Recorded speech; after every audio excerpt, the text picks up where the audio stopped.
Welcome. We are reconvening into open session. And reportable action taken in closed session, we approved the personnel summary, and we talked about 3 graduation waivers, and they will be on our consent agenda. I think that's it for what to report out of closed session.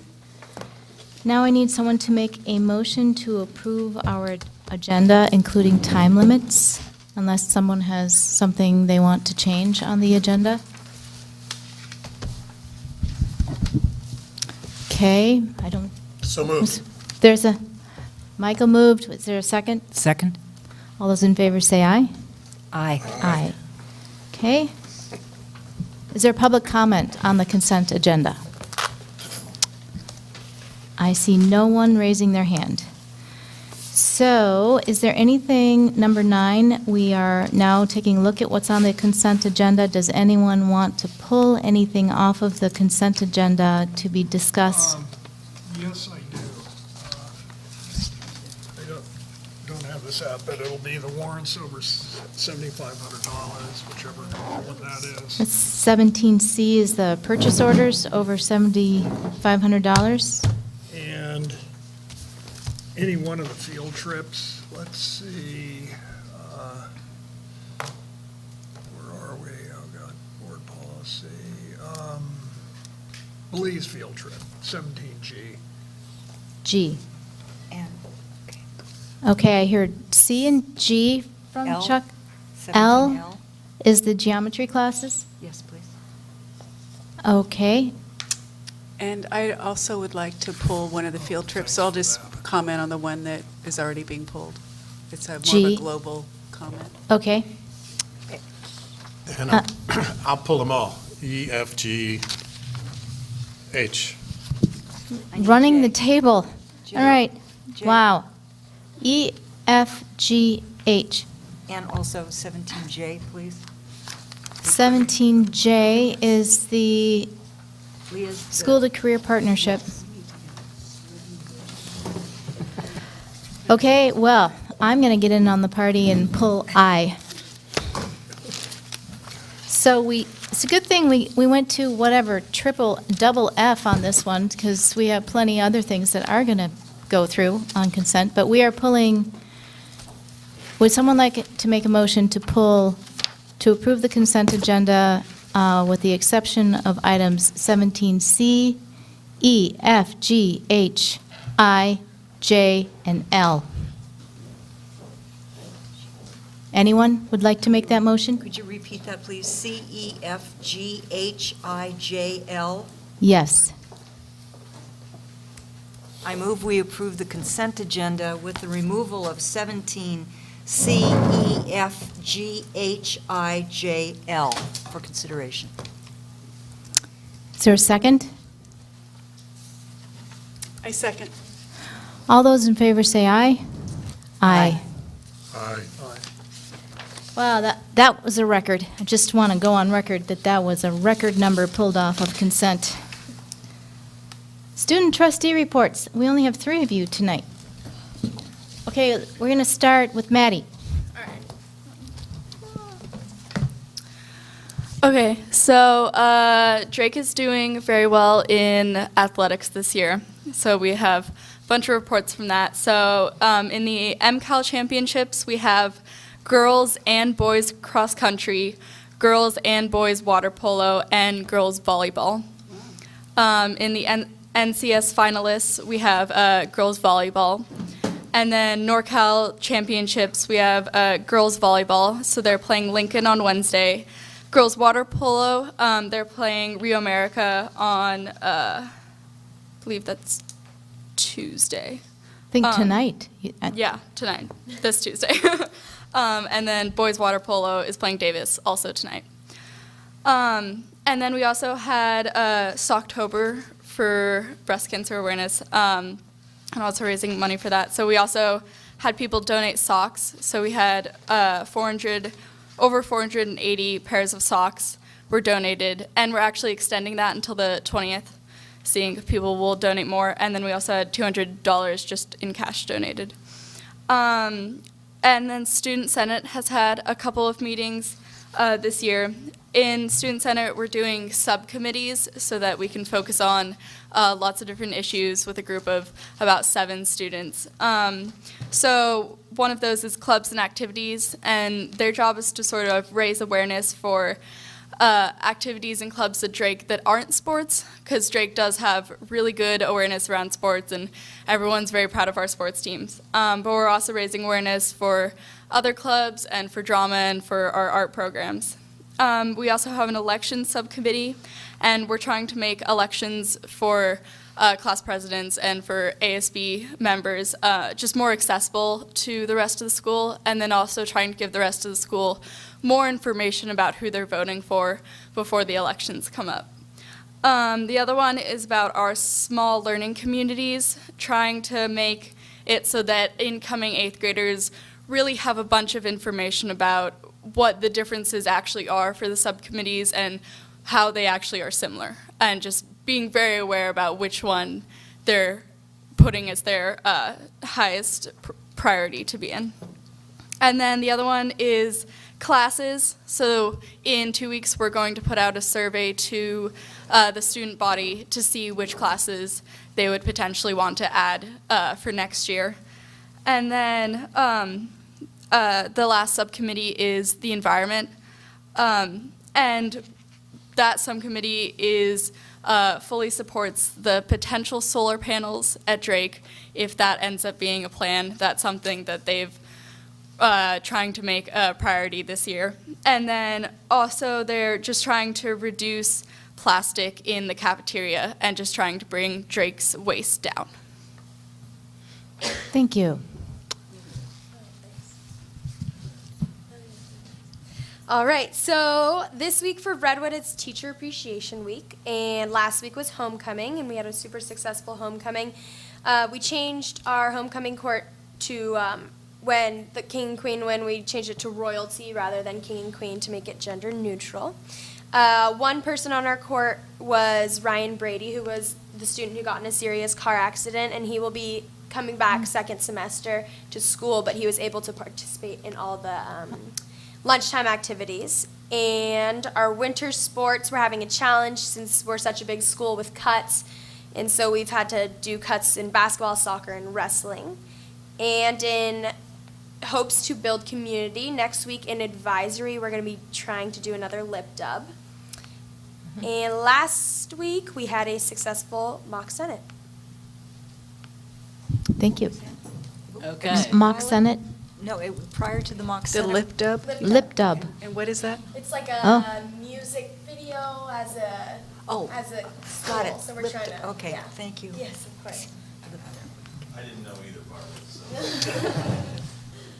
so. Okay, so we have, at TAM, we have started our November food drive, and so we have large barrels all around the school for students to donate. Our blood drive, which happened at the end of October, went very well. We are beginning to plan a second TAM Unity Day, since the first one went very well. So this will be in the middle of December. Also, the TAM CTE just finished their all-female production of Hamlet, and the mock trial team recently returned from their competition in Orange County, where they did very well. Also, TAM is very happy that we have not had any rain so far because our parking lots do flood, but we are looking out for that going into the winter. That's like all that's going on. This is not what we need in the TAM parking lot. Thank you. All right, student trustee reports are done. It's now our turn. Would anyone like to go first?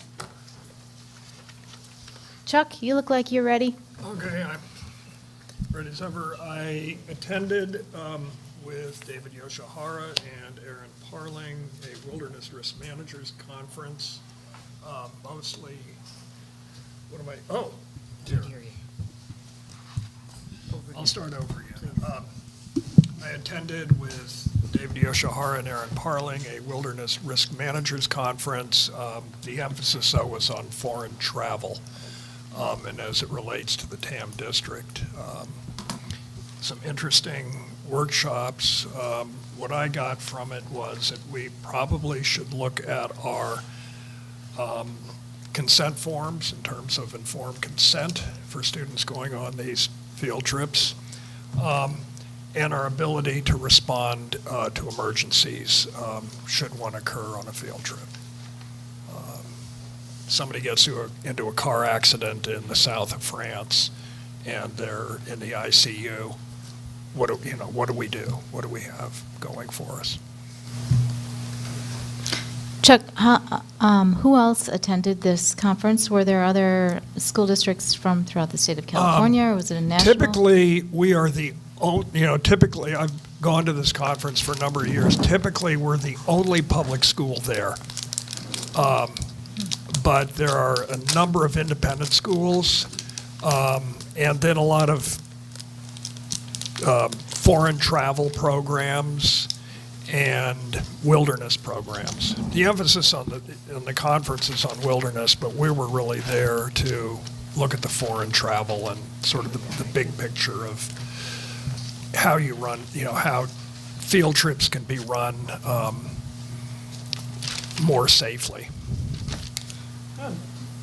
Thank you for going. Safe being a word you should never use in your literature. Huh. Good to know. Anything else Not from me. you? Okay. I should say it was my 50th wedding anniversary, and my Oh. wife came along, and we went up the coast of Maine for a week and a half. Congratulations. Wow, congratulations. I was going to make a joke about it correlating with a risk conference, but no. You won't. No, I won't. Michael, you want to go? You're right down there. Sure. We're getting some feedback here. We have a constant hum in this corner, just so you know.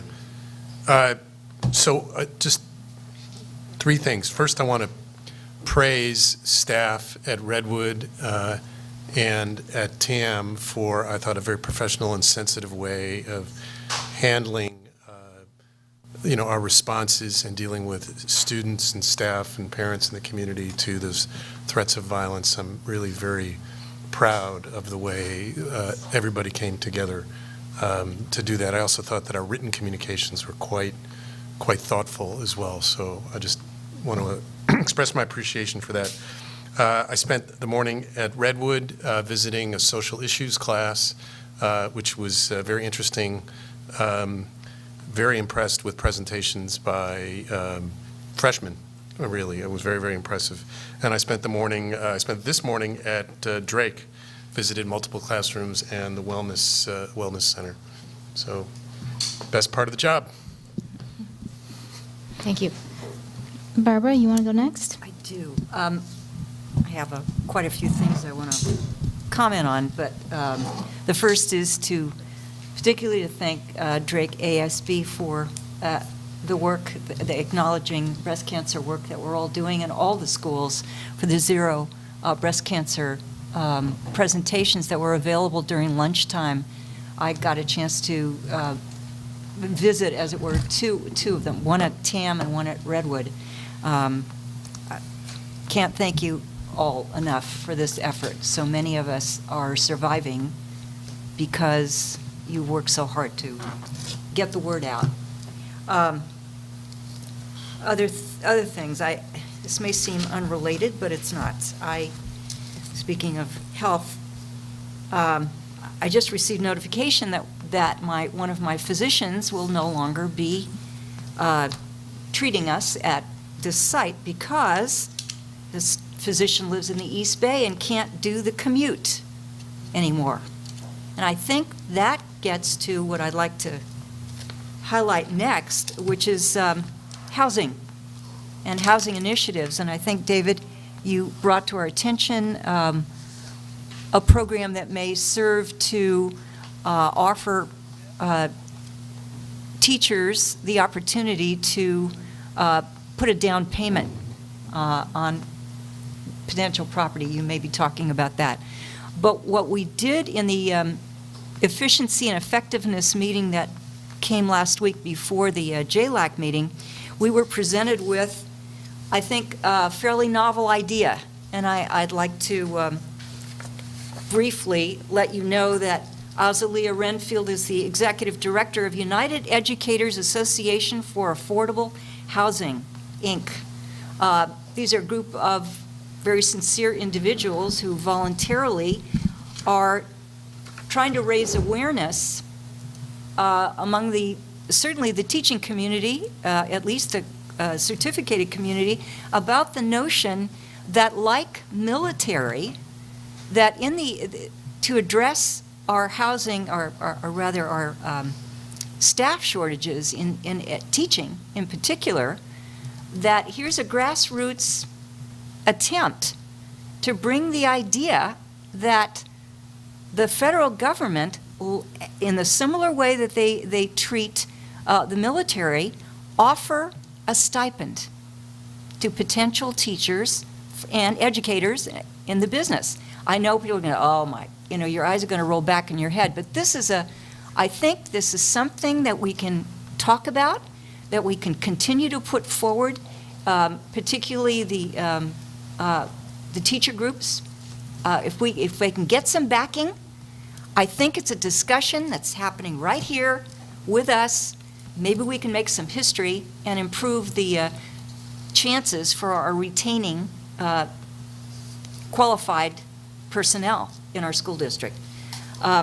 We are, I think, going to make housing a priority for the JLAC initiatives, the legislative initiatives that we are going to present to Sacramento. Okay, and not least, related to what Michael was talking about, the way all the, particularly Redwood and TAM, had to deal with the challenges. That comes from what I learned when I attended the all-day meeting for the emergency plan, and I do visuals. Fantastic job. We have a plan. Thank you, David O'Connor, Laura Ibanez, for your consistent thoroughness in making sure that all staff who are responsible get the information and the training. There are the implications that I learned in terms of insurance costs.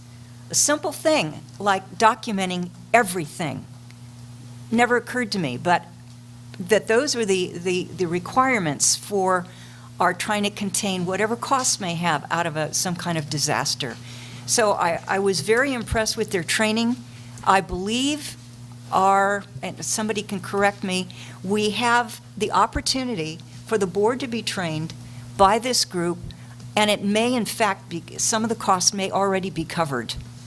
So to support this very, very good work, I think it's important that we all become familiar, and students as well, with what we need to be aware of in addressing emergencies. Something from the student publications are stellar. This particular one I happen to have gotten most recently, TAM News. It's another one that's going to win some awards, but I wanted to speak to the student point of view about addressing current events in the classroom. And I'd like to quote them in this way. Teachers walk a fine line in determining the amount of time they devote in class to current events. In the case of national tragedies on the scale of the Las Vegas shooting, however, not allowing for in-class conversations seems inappropriate. Teachers should provide a platform for student voices in these times of crisis, even if it's just for a few minutes at the beginning of class. We are grieving, and we ask, I can't read it, and to ask us to go through the school day as if nothing has happened is wrong.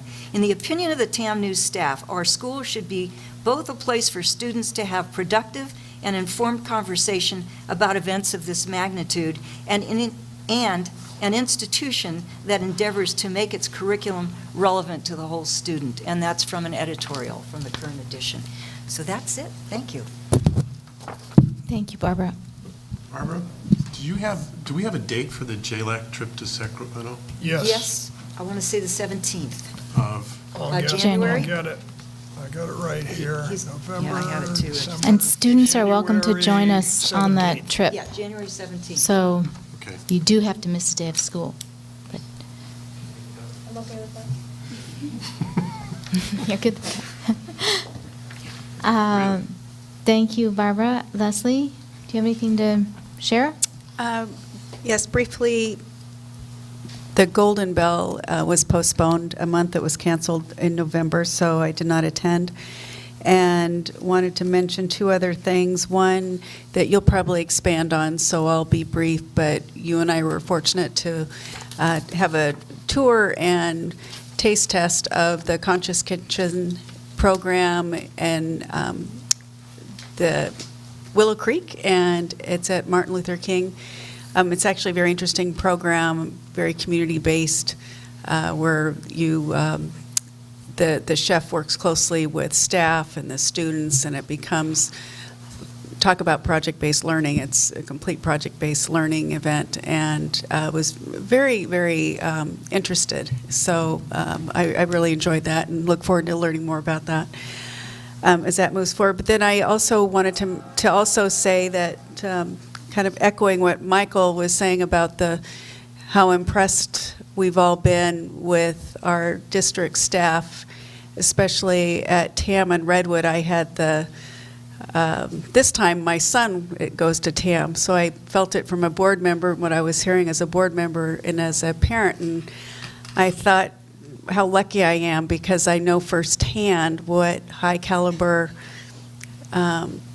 employees and caregivers, you name it, at the campus. And having just seen the presentation from David Sondheim and reflecting on every teacher at TAM, it was such a comfort. So thank you. It was actually very good for me to experience it from that side of things as well.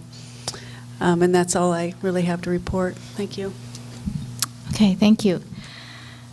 I went to the school's rule event where the checks were handed out, and boy, is that a fun event.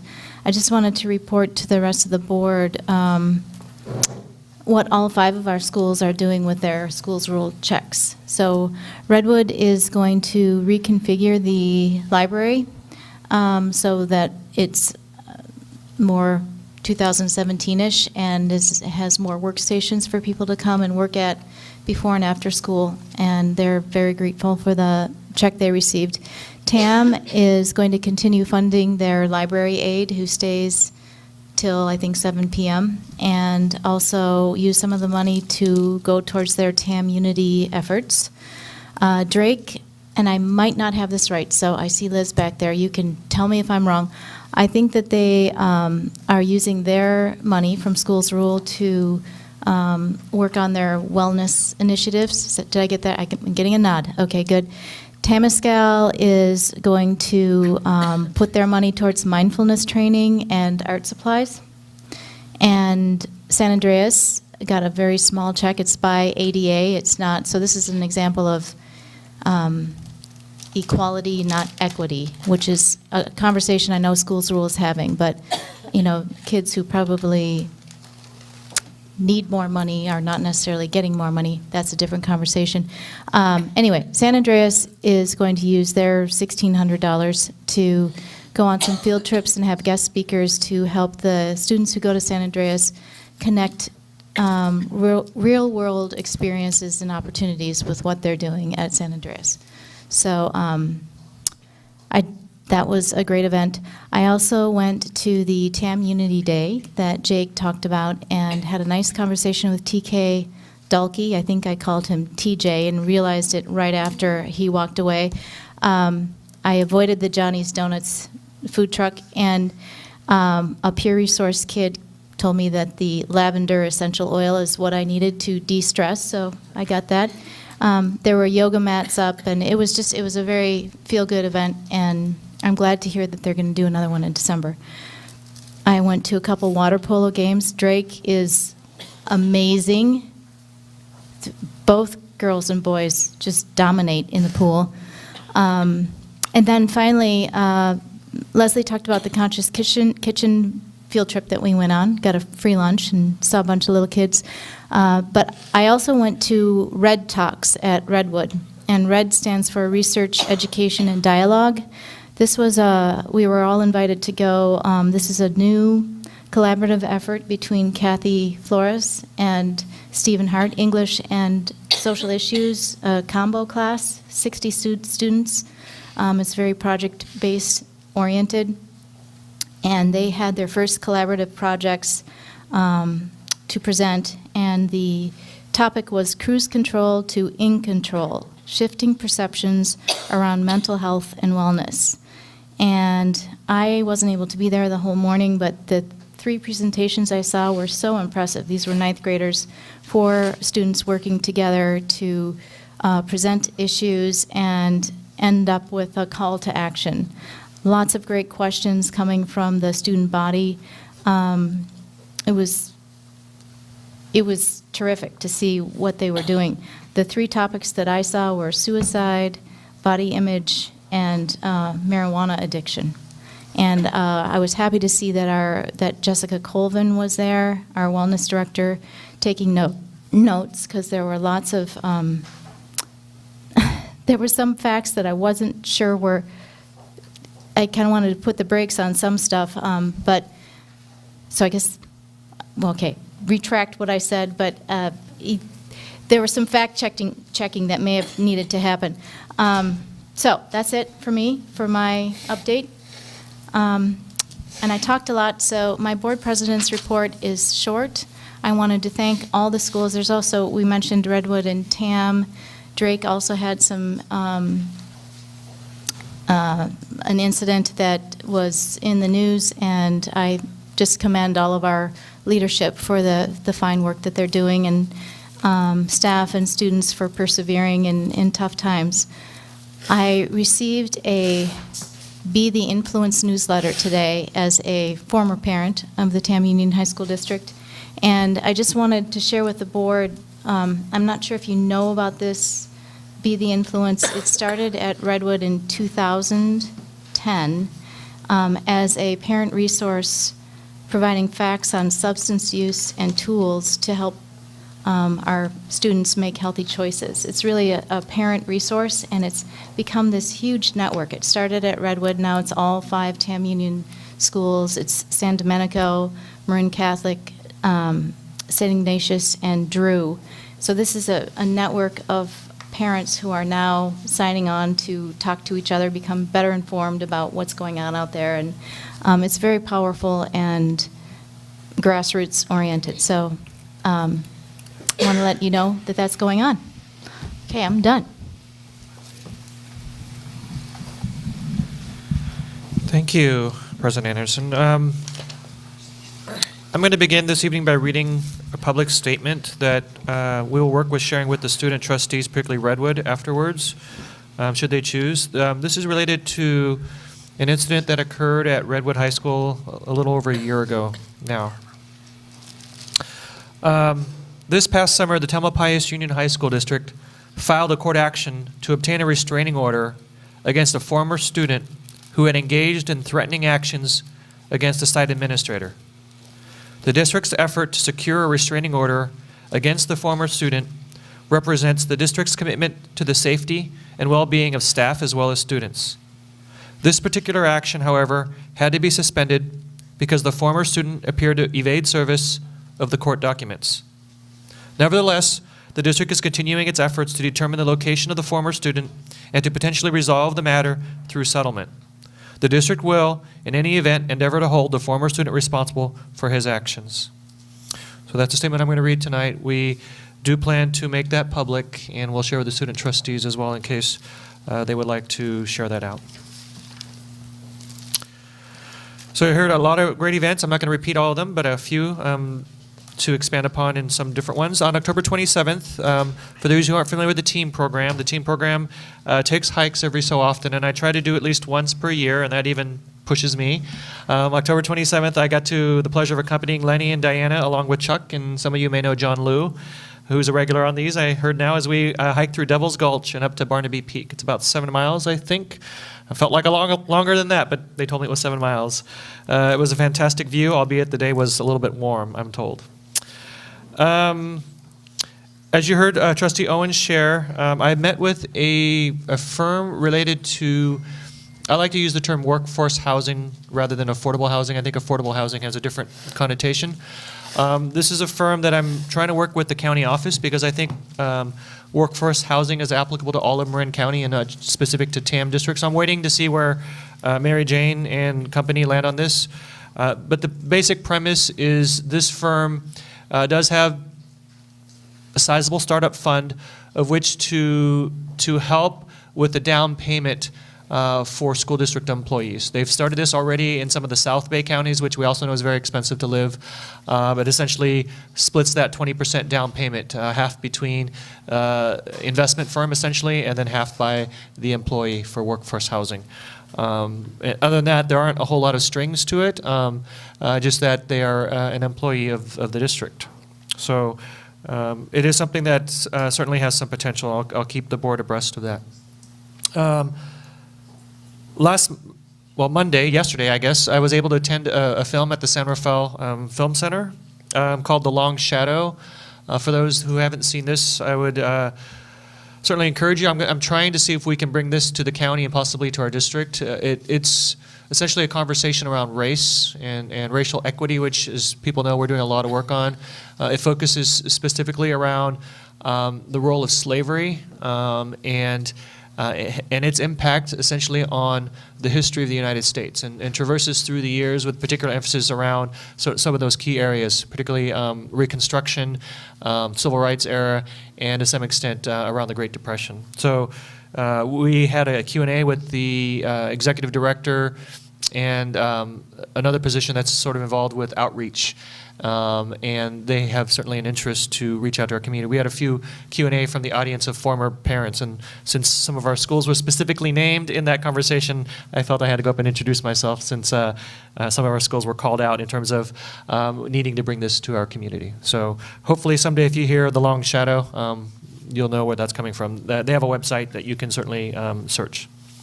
Lastly, a few quickies here. I continue to hold forums for staff and parents and students, so I invite you, as you see, if I'm coming to your school, you're welcome to come to these. For students, it's typically at lunch, and for staff, varies, but usually lunch as well for that, and parents are in the evening.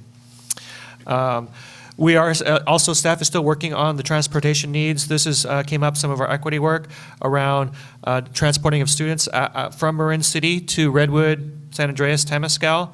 And although we've met with the Marin Transit Authority in the past on several occasions, we're well aware of the request and the rationale behind their thinking. Nonetheless, staff is going to request another meeting with them to hopefully address this sort of disparity that we know occurs for students attending Redwood, Temescal, and San Andreas. As a reminder, only one meeting in December. It's on December 12th. That is the organizational meeting. So we will have the opportunity to take a vote on who the officers will be for the coming calendar year. So we invite you to that. Again, that's one meeting only in December. So I think I'm good.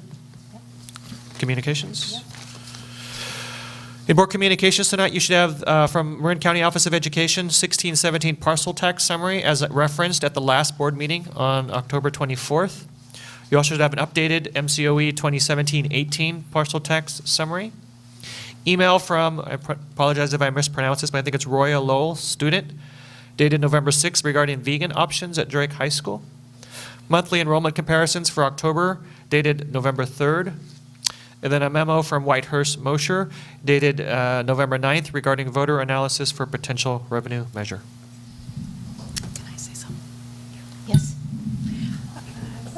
Thank you, Dr. Yoshihara. One follow-up request, maybe a clarification. A few meetings ago when I asked about the transportation from Marin City I'm glad to hear you're still, looking into it, but my request at that time was if there was any way we could just get a ballpark estimate, really ballpark, order magnitude type of estimate of what it would cost if the district were to take that on. And I only ask that not to take an action, but that we get things before us from time to time, budget items, and I just would like to have that in the back of my head. If something comes forward, I just kind of want to have it to compare to that if it comes to us choosing to provide transportation. Yes. So thank you. Good. I didn't- So when I staff didn't- meets with them. Yes. Right, and I don't intend for the district, I'm not asking the district to do a lot of work, just pick up the phone and call a bus company, literally.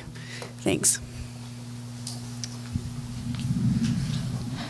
Okay, it's now time for public comment for items not on the agenda. We have some seasoned public comment folks who know that we have these little yellow forms in the back. They're not mandatory.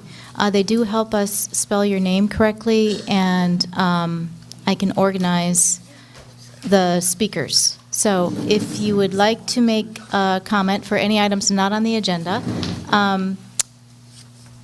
you're welcome to fill one of these out at the back of the room, and otherwise, I need to read this paragraph before we begin, and you can collect your thoughts as you think about what you're going to say to the board.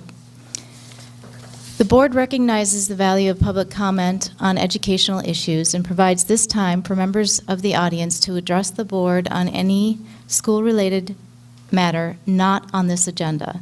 The board can take no action at this time. Each speaker is requested to identify themselves prior to addressing the board and will be heard for up to 3 minutes. The presiding officer of the board shall determine, based on time constraints of the board, whether some time less than 3 minutes shall be allocated to individual speakers. And we've asked Mr. Christensen to help us with time management. He's got little flashcards to help the speakers manage their time. And with that, I welcome whoever wants to come up first. I see Mimi Willard. This is an item on the agenda. And one off the agenda, too. So whoever wants to go first, you guys can. I've got an Ava, a Sarah, and a Henna, and a Mimi. Yes, good evening. So just wanted to draw your heads up to, if you haven't thought about it yet, the implications of the tax reform considerations that are happening in Washington right now, which, if approved in anything like the current form, particularly the Senate form, would, I think, be disastrous to California schools. And it will tie potentially into your parcel tax measure. And basically what's proposed is that in the House version, they would cap at $10,000 per year what's called the SALT deduction, which is state and local taxes. And in the Senate version, it would be zero. And what that means is that for the average assessed value in Marin now is $1 million on a house. That's assessed value. And the average tax in Marin is maybe 1% on the basic tax and another 0.25% of add-on taxes, so 1.25. That's $12,500. So if you're thinking about various tax measures in the future, you're going to have people who are already paying on a pre-tax basis much higher taxes than they were already paying, and I think it's going to be potentially something, an issue for you to consider. This is not the part of the agenda for polling, but you ought to be thinking about that in the design of your polling. Thank you. Thank you.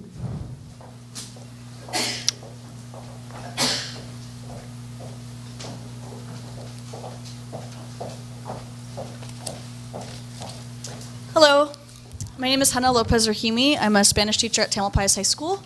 I'm here today to talk a little bit about the impact of increased enrollment on a teacher's perspective of what it's like on campus. Probably the most talked about issue is that we are all sharing classes. So I think, as you're all very well aware, we have 2 prep periods a day on a normal full-time schedule. And during those prep periods, we have other teachers in our classes and vice versa.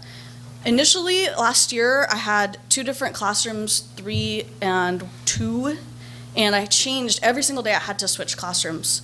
I didn't really think this was much of a problem at the time because our admin and our union have done a really great job of making sure that there are spaces for us to work. We've got a lounge where the copiers are. We've got independent offices in the in Wood Hall, which is really, really excellent. So I thought, like, oh great, I still have my prep time to work. I'm doing a great job. This year, I have 4 classes in one classroom, and then 1 in a second classroom. And my prep period is in my classroom where I have 4 classes, and there is not another teacher teaching in that classroom. So I spend a whole day in one classroom with a prep period in that classroom, which means all of my materials are there, all of my student work and all of my files are there. And the increase in productivity that I've experienced comparing last year, where I was relocating myself for my prep period, to this year where I have the space with all of my materials and student work with me, has been just exponential. Like, I've actually been shocked by how much better I am able to effectively take care of the kind of more boring task type issues like grading and lesson planning that are extremely important, obviously, but take less of the cognitive processing, which frees up my time to actually go out to a deeper level, thinking about student progress, thinking about my bigger goals for my unit plans, my bigger learning goals for the semester, the year as a whole. So I just want to talk about that, because from a teacher perspective, if we're able to create more classrooms in some way, I know this is not an easy task, but if it can be something that's important for our board to think about and give more teachers that experience that I've had this year, I think that it's just extremely impactful for the learning experiences that our students are going to have if their teachers have enough time and space and resources to work to their fullest potential. Thank you. Thank you. Thank you for coming out on a school night.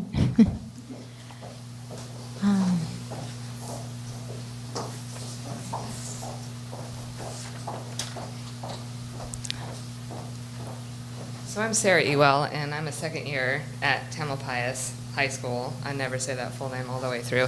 I'm going to support what Henna said, but I also, it's hard for me as a teacher to not ask questions when I'm talking. So have you guys heard of Freedom Writers? The movie, it was Hilary Swank, Patrick Dempsey. My very first teaching experience was in that high school, and it was actually taking over a classroom the first day after spring break, and a teacher had been removed for, I believe, bad things. So it was a long history. The class was a mess. Security had been called multiple times. The kids later told me that people had been jumping out of the windows and locking each other in closets, and it was anarchy in an already tough situation. I spent the last 2 years prior to coming to TAM in the Peace Corps in the country of Moldova, teaching rural teachers and Moldovan students modern teaching practices.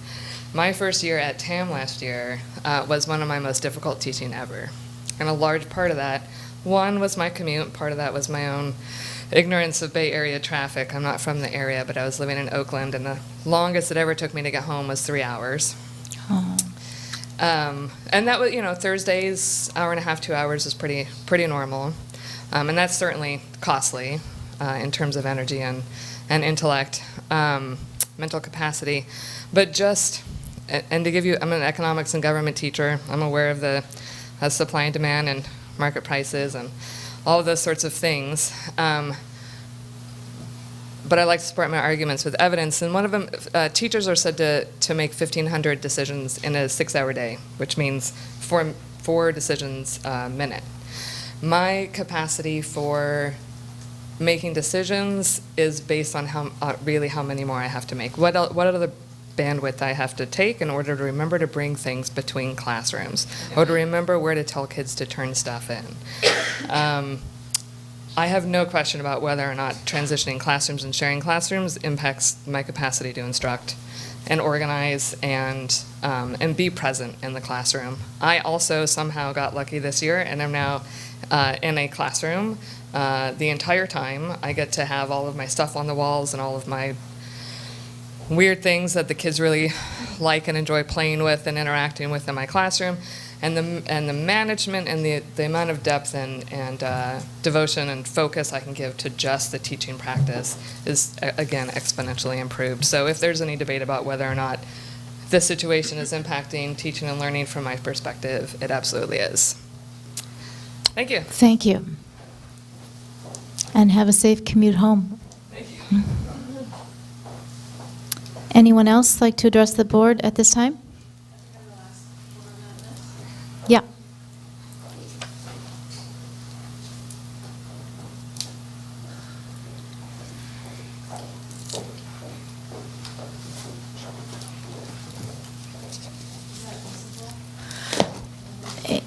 Eva,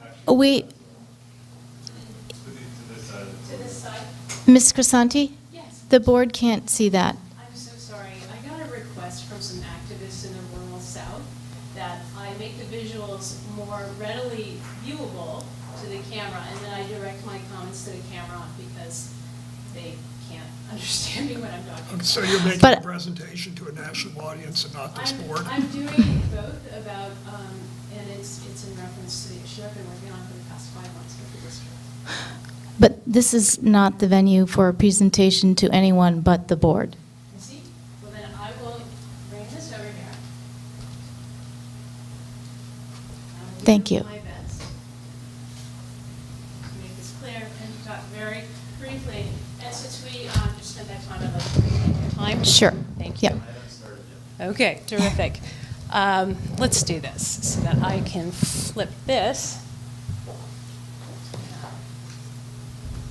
And yeah, if you could direct your, just I'll do talking my to the best, but board. This is here, and this Yeah. is here. No, so I it's see. not an ideal setup. This. Ready? Terrific. Let's start with what's right. These are swimmers who medaled in the last Olympics, 2016. Leah Neal was recruited out of Brooklyn by Asphalt Green Agua on our Upper East Side. This recruited child made it to practice via the subway every day.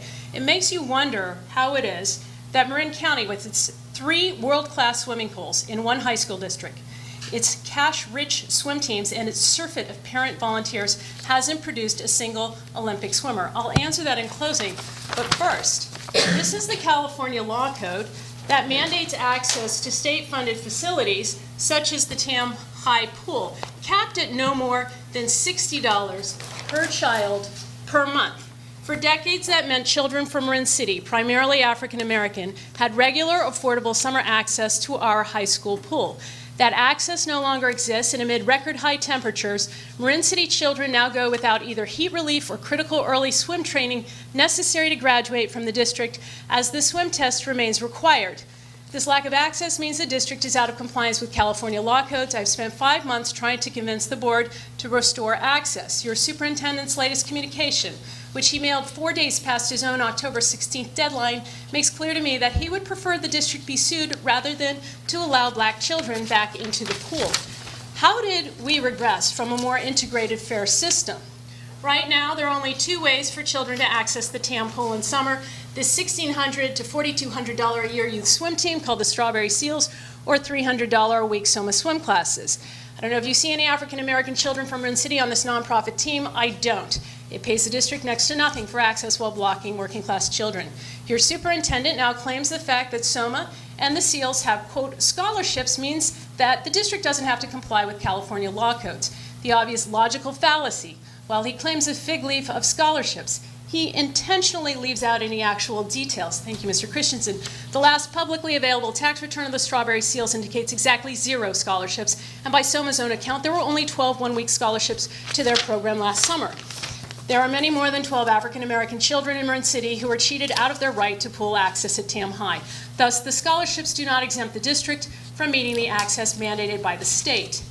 Not so long ago, the Tam Pool was $1 or $2 a day at most, and maybe a third African American.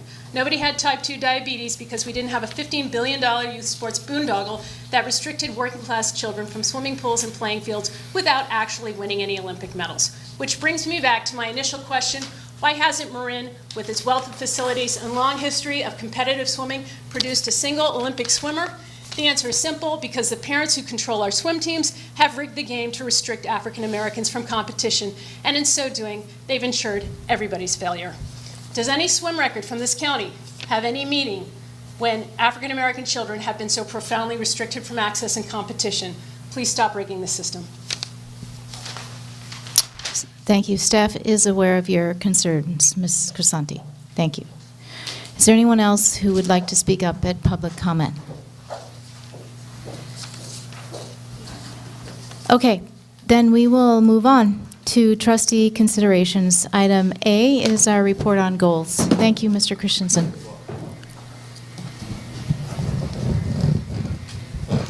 Good evening, everyone.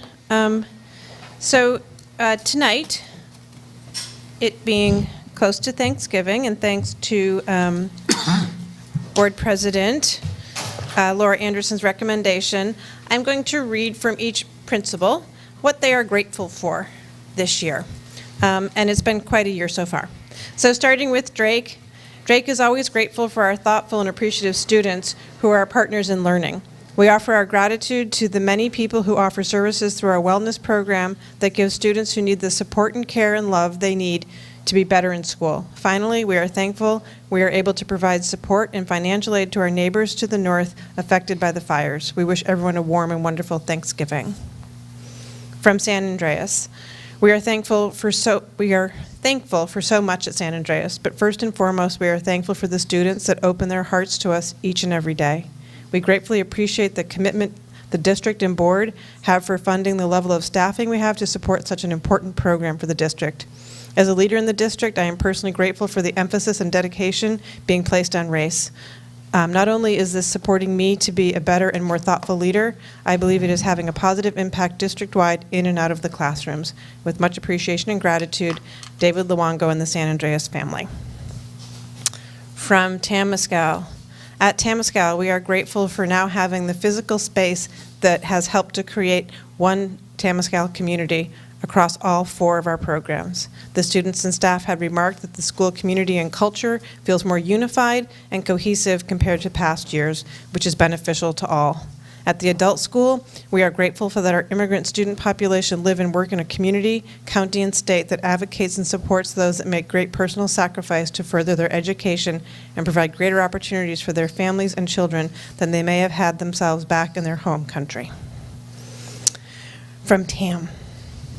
TAM is grateful for the AVID site team that has taken on the challenge of implementing at the site.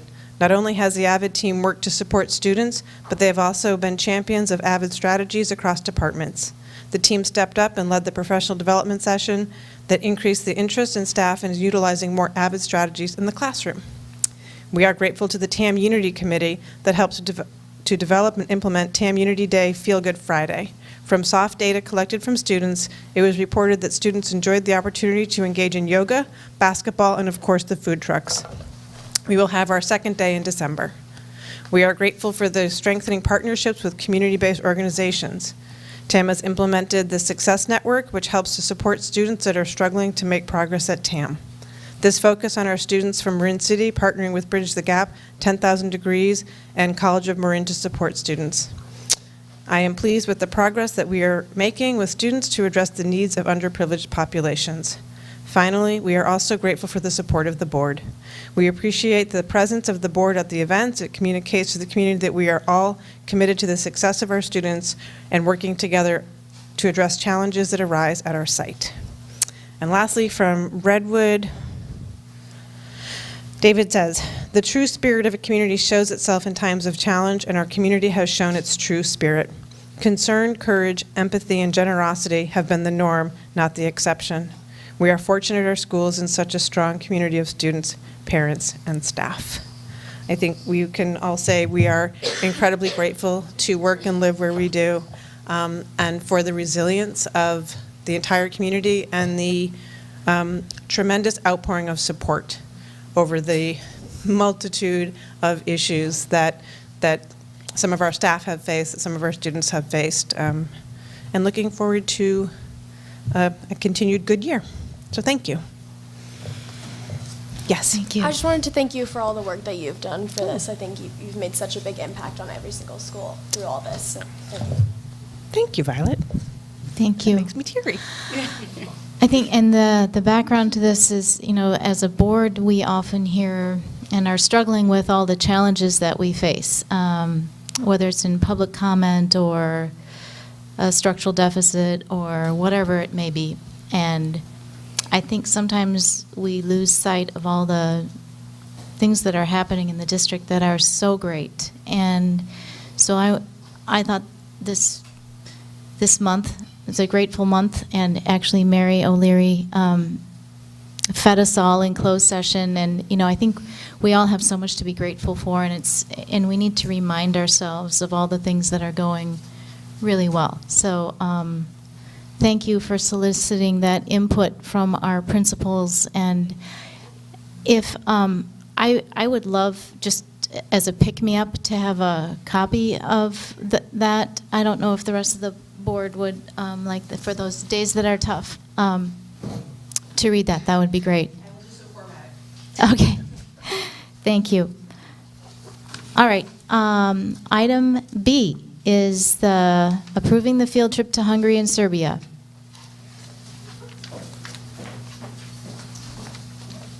Hi, we have Brian here, also from the Global Studies program, and so I think we wanted to put this on open rather than just consent to see if there were further questions, because I know the board had some questions the last time this came up. Also, let me, as a preface to this, so this emanated from the last board meeting when approval of this was on consent, and it was tied into, purchase order was on consent, and there was a question around the field trip, and a desire to have the field trip come before approval for any expenditures related to that. So that's sort of the spirit of why this is here today. I do want to thank Brian Zalian from TAM, who's worked very diligently with business services, and Aaron to gather all the documentation, which he has. We know that for international trips that this can be quite challenging this far in advance to do this. So we do thank him for working with the office. So all the documents are there, to my knowledge. And I know there were some questions around signatures and whatnot. So also as a bit of preface, some of these in the past have fallen under different positions. Most recently, under Sally and then Douglas as CBO, primarily in looking at it through sort of a risk management lens in terms of their sign-off. In their absence, Tara has graciously stepped up and filled that role.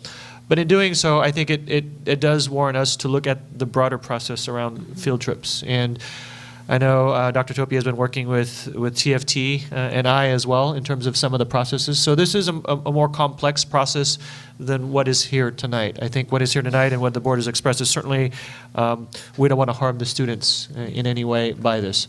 And so my understanding is with the board's approval tonight, we'll be able to move forward and make sure all the trips and rates are ascertained. So we're happy to answer those questions. I might even be so bold as to ask the board to consider, in short sequence after this, the consent items of the trips to England, Italy, Belize, if they're related, again, because of Mr. Zalian here. I don't know which ones he's involved in, maybe Belize. All of them. It may be helpful just to get them before he leaves too. Yeah, I wanted that one pulled as representative of all foreign trips. It could have been any of the three or this. Does any board member have any questions on this item? Just a general follow-up. It was a few meetings ago, and I relayed to you a situation I was involved with a family member in a different country that became ill, and they were part of a school, and it turned out there was a program that I was able to be in contact with. They had translators, people on the ground that were able to, they even had medical staff that talked to the medical team. They were going to decide whether the person needed to be airlifted, and that's when I raised it at the board meeting. What sort of program like that do we have here, or if we do? And so that's my main concern, is that because it's not very expensive. It was a third part. That's all they do. That's the type of company, and it seemed like something good to look into.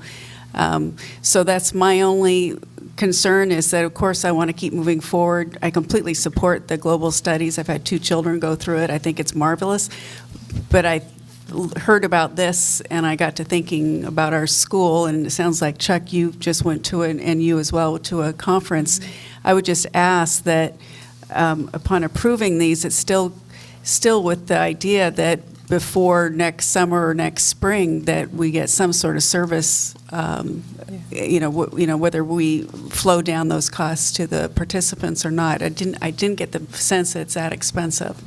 So that's my main concern, is like Chuck mentioned earlier, evacuation plan, if somebody gets hurt, so that we're not relying on our teachers, we're not relying on chaperones, we're really relying on people that speak the language, that know what's available and can help things smoothly.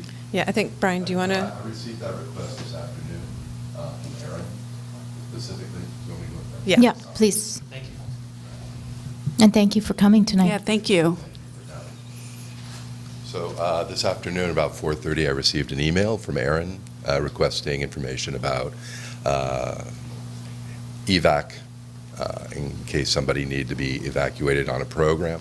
And I went through our travel insurance policy, and there is a portion which I've emailed back. There are 2 pages on evac, and it's there, and it's waiting for you to read. Thank you very much. Thank you. Thank you. And I just want to be clear that when we did not approve the $20,000 last time, we weren't aware that there was a deadline, a November 1st deadline. So whoever did the sweet talking of the vendor to try to extend that deadline to tomorrow, I appreciate that. I don't know if that was you, Brian, or I think it was Aaron. a combination of Daniel and Brian. Daniel, thank you. Because our intent was never to put the kibosh on the trip. We were just trying to follow policy and make sure we had approved the trip before spending any money on it. And I'd also like to thank Bob, who's right behind me, the coach of the water polo team. He also got on the phone and calmed the very angry Hungarian. Thank you, Bob, for doing that. I wondered who you were back there. You're the water polo coach. You get to go to Hungary, Yeah. right? It's, it's not our intention to put the stop on any of these trips, at least this year. But I think, for next year, we need to look more broadly at what resources are available, to deal with emergencies when we're on, when we have trips going out. And we've got trips going out from 3 different schools. Some of them have third-party providers. Others are led by teachers. And, there's a between that alone, there's a disparity in the ability to respond to an emergency situation. You have a car crash and 2 kids are in intensive care in south of France, So when you have a third-party provider, probably more is going to be in place to deal with that. With the trip to, I think it was Ecuador last year where they had the earthquake, was that? Yeah, so, and that, to be clear, Ecuador. that was not a school-sponsored trip. But it was, but there was a third-party provider who handled it extraordinarily well. And at the end of the day, when it was in the, when it's on the news and in the paper, it was a school trip. Students, yeah. So I have a That's the perception. I have a nuts and bolts question, and I think, Michael, I don't want to steal your thunder on this, but I'm looking at the 2 forms that are attached to this item, and they're on the other items that we pulled off of consent, the other field trips, the signature line, and it's asking for your signature. Yes. And it's empty, and I mean, this is just a process question. Yeah. I'm not sure what, you're verifying the insurance part. Yeah. And so, your signature is conspicuously absent. So, so I do want to acknowledge that this has been a transition as it came over to me, and some, sort of which order our ducks were in was a little different. So we're trying to get all of our ducks in a row. And what has been occurring, and for a long time, was that the trip would be approved pending all documentation be submitted. And so my signature is withheld until all of those forms are in. And if they don't come in, then board approval is retracted. Okay. So that's how it's been operating, and I know that hasn't been really clear to the board. And I got this from Erin and Kaylee before her, that was sort of the understanding, that these were approved, and it was if you saw it, I think it was on tonight's agenda, it says pending. Yeah, I saw that. Yeah. Pending completion of all documentation. So if my signature is not on it, it means that not all documentation has been in, and that practice was in place for reasons like we ran into with the water polo trip, that there were deadlines and money that needed to be met, and to not hold up the process for some of the forms. And we've kind of been around in the circle. If you remember a few years ago, we were like rushing to get a field trip that was like leaving tomorrow approved because they were waiting for all the forms to come in. So I met with Brian, who was very gracious and sat down with me, and we have brainstormed. I've got some ideas around potentially trying to make global studies a program in which kids would enroll, and then that would change some of the requirements here. So we have some ideas that we're trying to streamline the process, make it more efficient, yet not lose, the what the board needs, which is to know that we are completing and doing our due diligence. So I hear both sides. I get it. We need to follow our policies, and we also need to have a policy in place that doesn't hamstring great programs and work and put more work on people who are working really hard to make these programs great. So. Thank you for trying to get the ducks in the row. So does anyone have any other questions on this item? And I think we should take Dr. Yoshihara's advice and try to knock off the other ones off of consent. Yeah, I do. So I want to know, what is the purpose of having the board approve these?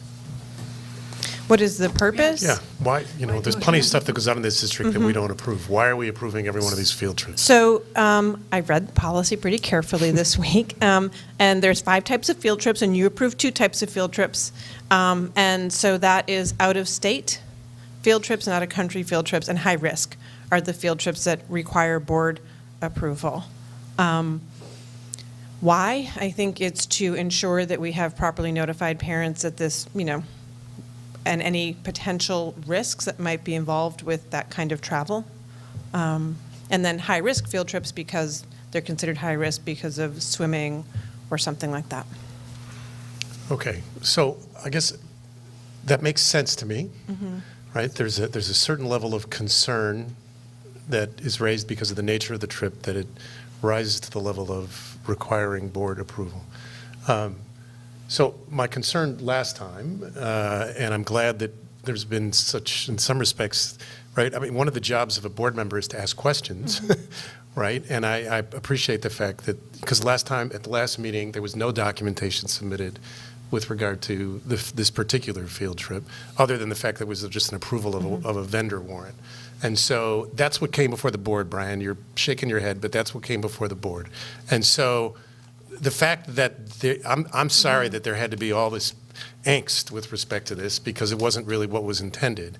But I want to be clear, it's not fair to the board members to ask us to approve the trips or to ask us to approve expenditures for trips if we're not, if we're not fully informed about what we're approving, especially if we're being asked to, by nature, we're being asked to approve trips that carry some additional degree of risk. Otherwise, they're not coming to our attention. So the fact that we're having this discussion, I think, is a good thing. I'm glad to know now that that we are approving these trips subject to the assistant superintendent. In this case, it's been assigned to you, right? Approving it. And so that little signature line, which is blank on every one of these field trip forms, what you're telling us is going to be, you are responsible for ensuring that all of the ducks are in a row, all the paperwork is in, et cetera, et cetera. So we are effectively delegating remaining authority to you. Right, to ensure that everything is done, that the packets are complete and ready to go. Okay, well, I have confidence in you.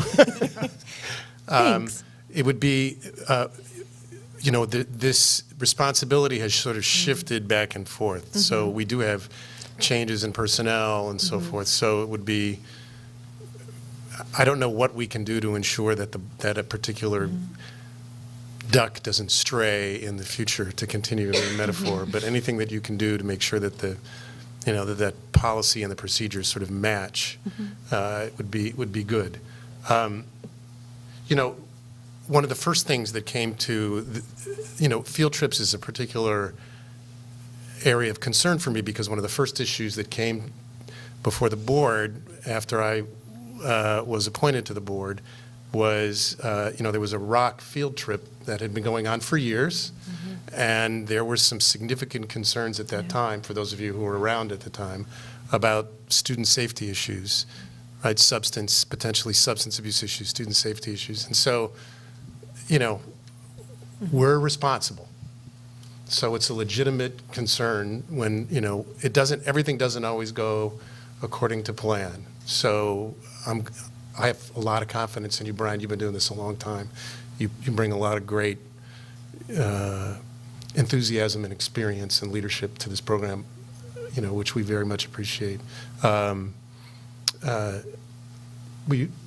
just want you to be sensitive to where, we all have our role to play in this, and so this part of this is sort of our role. I will say that if we're going to go on and address each one of these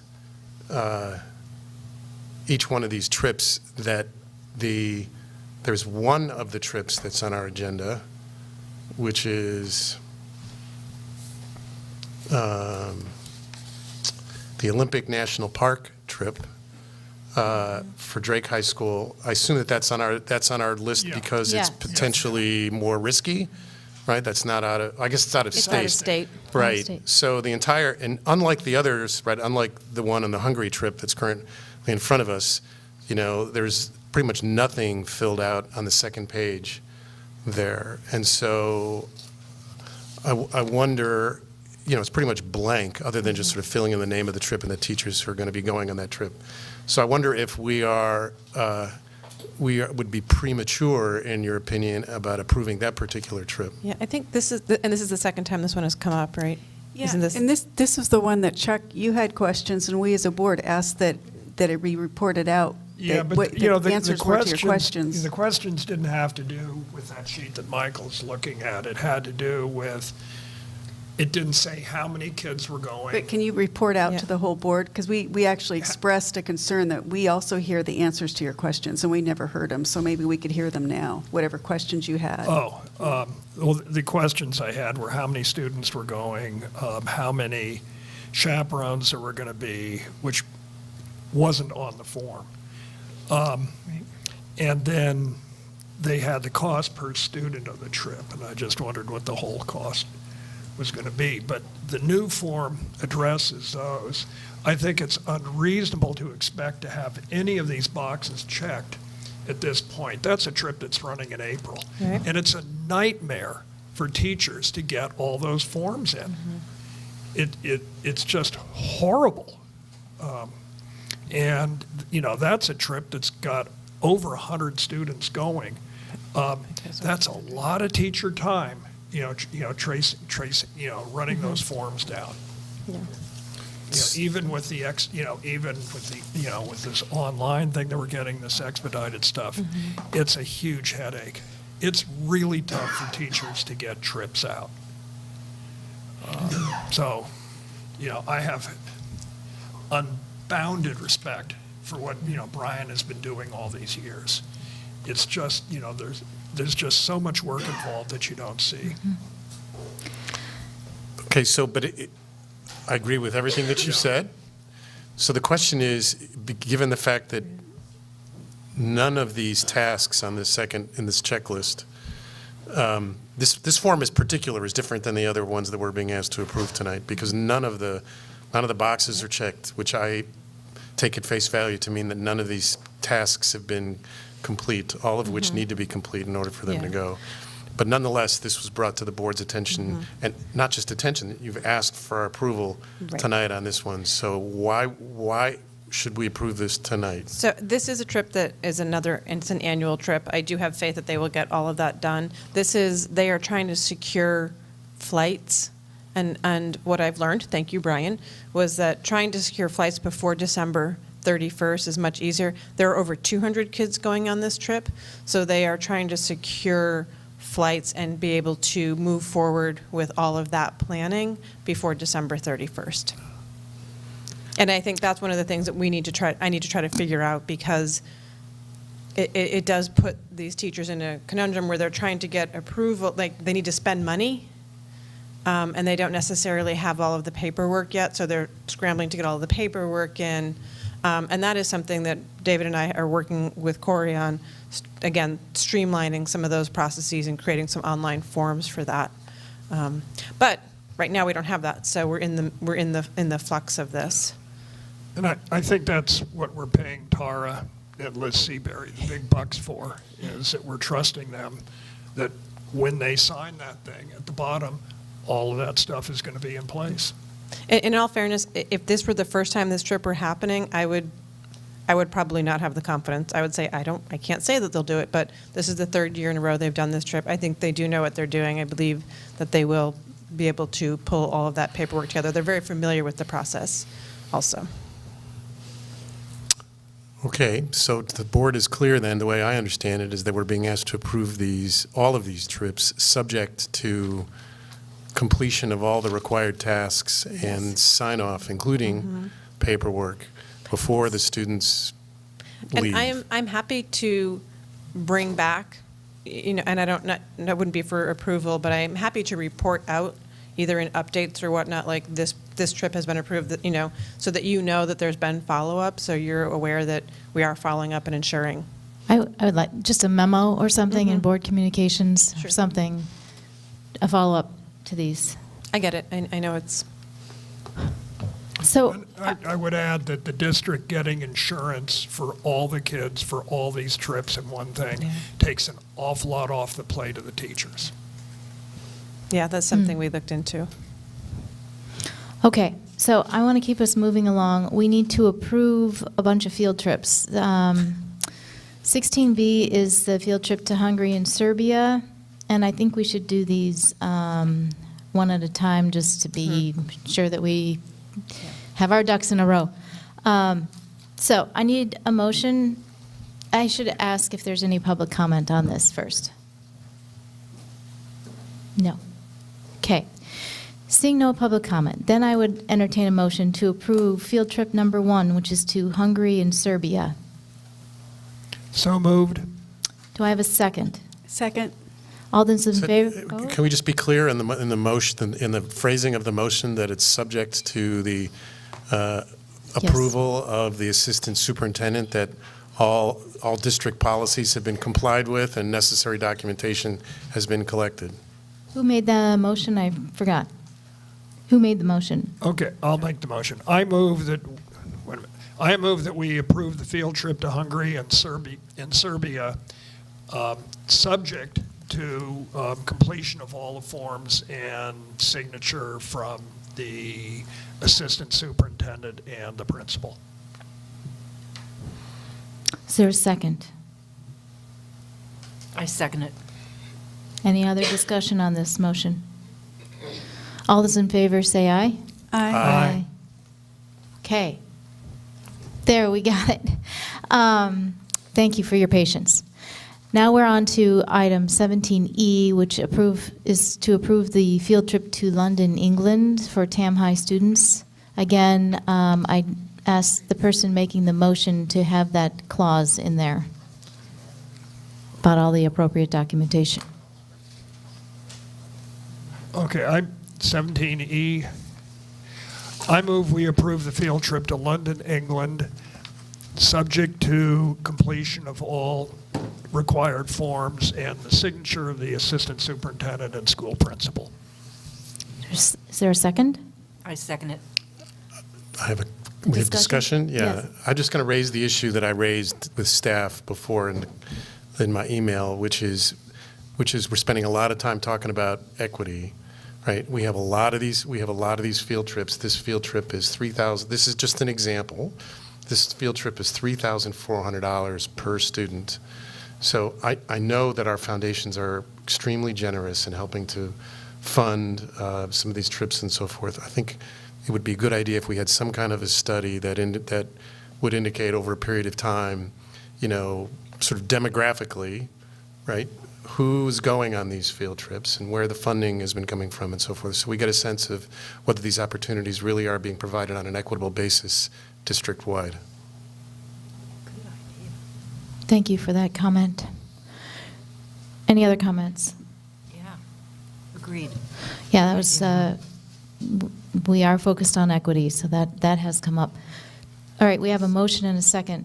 All those in favor say aye. Aye.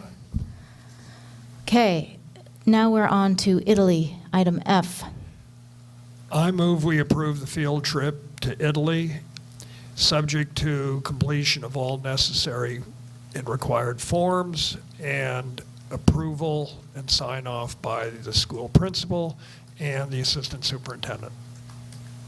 Is there a second? I second it. Any other discussion on this one? I'm just going to make the same comment. This one's $3,500 per student.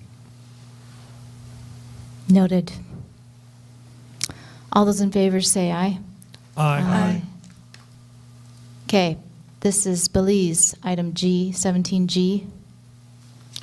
I move we approve the field trip to Belize, subject to completion of all required paperwork and forms and the approval of the school principal and the assistant superintendent. Is there a second? I second it. Any discussion? Yeah, I'm going to note that this one is also $3,000 per student, and I have similar questions about equity. Is there any public comment I should have asked for any? Did you? Sure. Would you like me to return? Yes.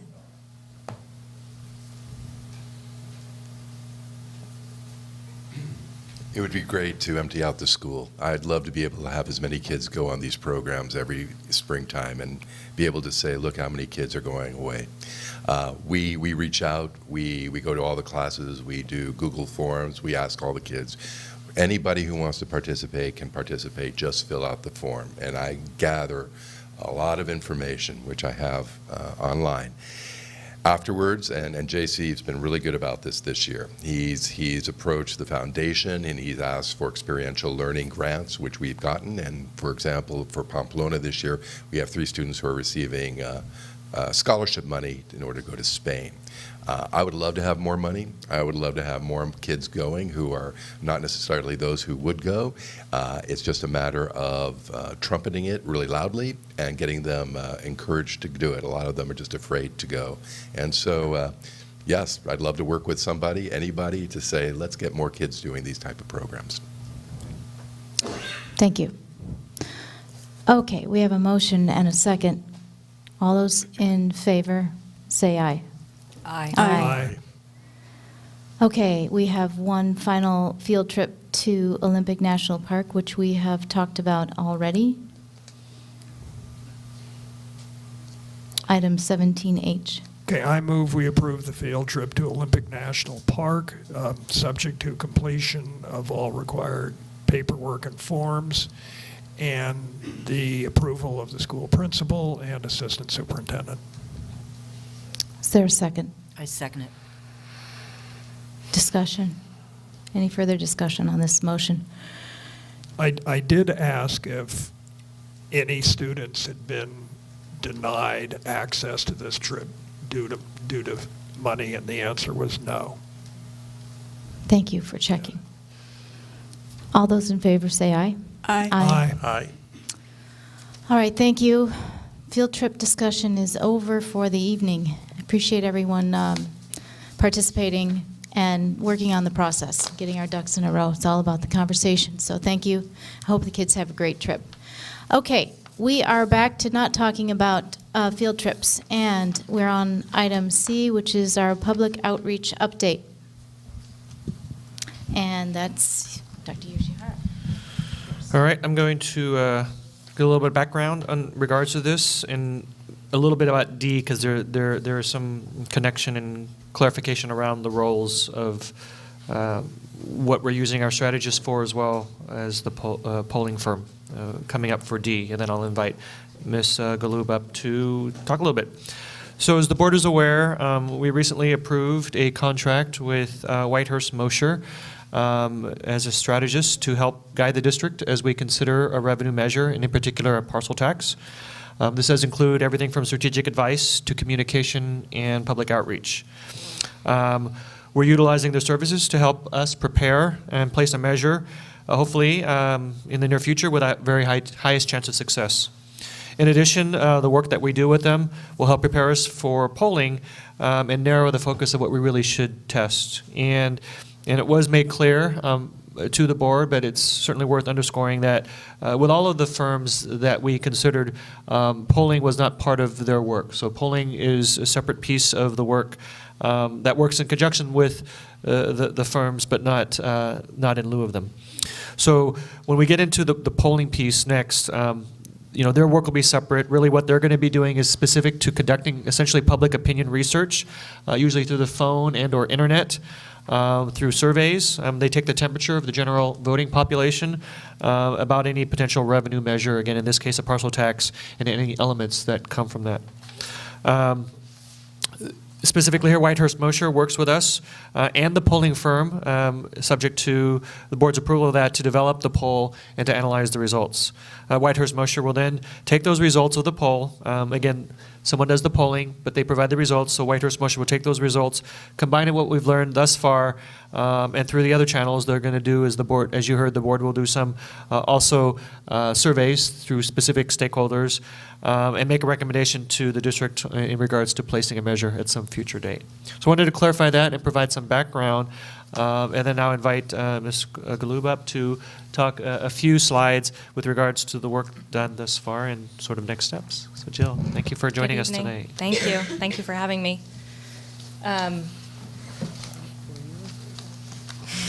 Thanks, Mary. So just to update, as you know, we've been meeting regularly to work as the district considers a revenue measure to do everything we can to help inform the board in advance of making that decision and engage the community in that discussion. As you know, the district prepared, the superintendent and staff prepared a financial analysis on potential parcel tax ranges. One of the first things we identified, obviously, is that we need to know what we're testing in both the public outreach, the stakeholder outreach, and in polling. So that conversation was had at the board level, obviously, at the last meeting, where we determined the potential ranges that we would test. We worked together to draft a statement on why the district is considering a revenue measure and what the enrollment growth has meant to the district, and what the district has done to try to cut costs, and what we're considering going forward, and publish that on the district's website.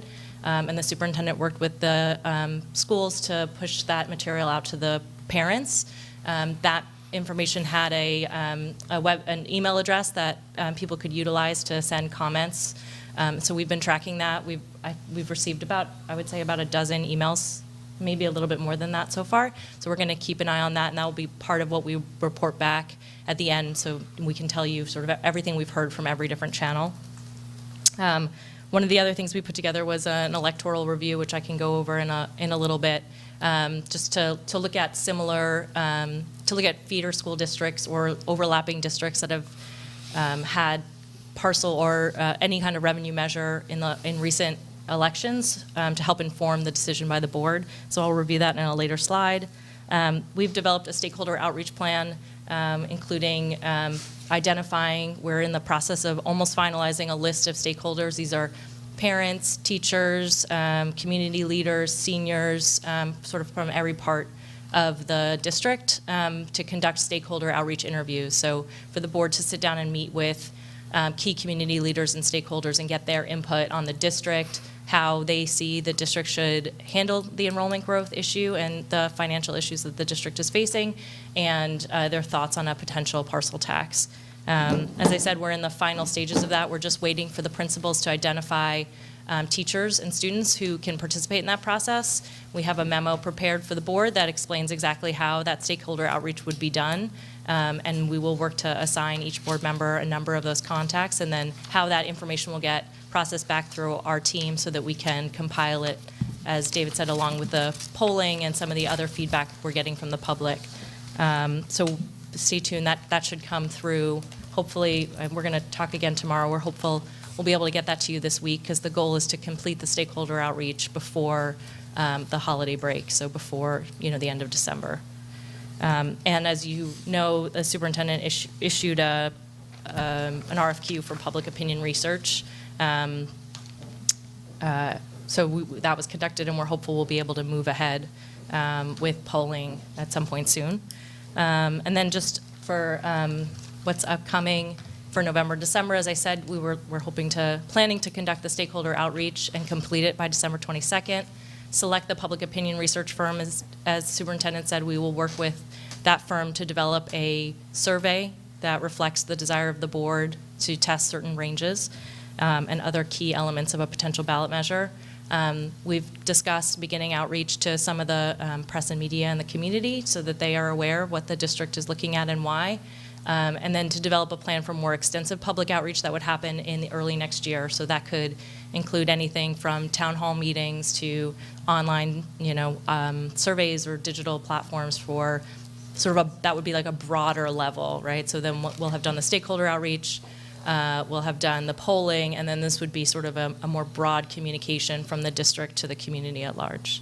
So that is generally what we have done and what we're working on. Just to frame the conversation, if the board is considering either the June or November election, the submittal to the county needs to be done by March 9th for the June 5th election. Obviously, it dates back on the board side because you would need to consider it, hold public hearing on it. And if we do the November election, it would be the August 10th. So I'm happy to get into it a little bit later, but as we continue to keep June as an option on the table, it's important just to keep that March date in mind because it's rapidly approaching. As I said, it was in board communication that we reviewed other local revenue measures that have been passed in similar elections or in overlapping districts. So we specifically only pulled either countywide revenue measures or revenue measures that overlap with the school district. The results of that were very encouraging. Of the 36 elections that we looked at, 33 of those were successful. So only 3 parcel tax or bond measures in overlapping districts were unsuccessful in June and November elections. And actually, we did include, sorry to amend that, we did include special elections. The 3 that did fail, I think, had sort of extenuating circumstances, but I think those are good. We were encouraged by those numbers, especially considering that a number of those failures have happened in recent history. It was good to look at sort of a more broader scope and to look at like gubernatorial elections and how measures have performed. We were in touch with the Department of Elections and review the cost of elections, obviously. So the June, we reviewed every election option, as you'll see in that memo, every special election, mail-in only election, and general election.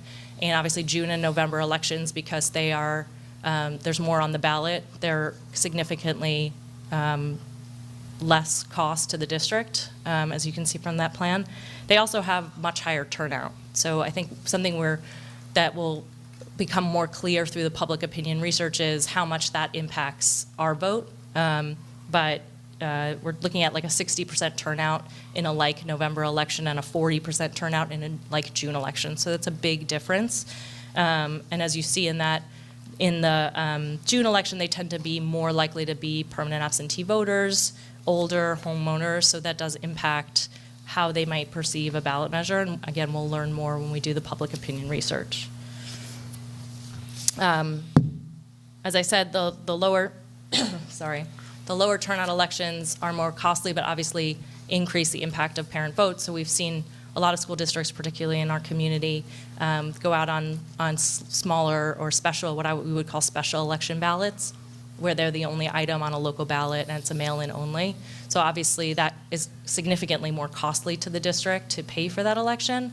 But you have, theoretically would have, if you can increase parent turnout, impact the election more.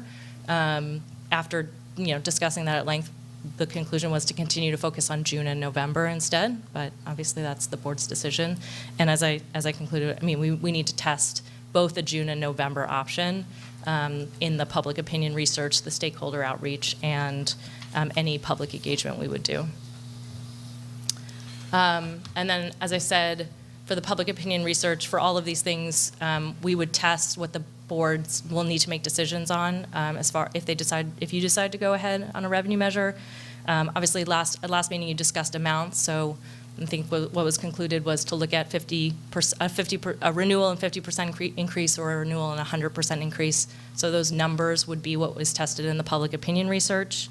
The duration, looking at the comparative districts that was included in the board communications, you can see that the length of measures in the county range mostly from like 6 to 12 years.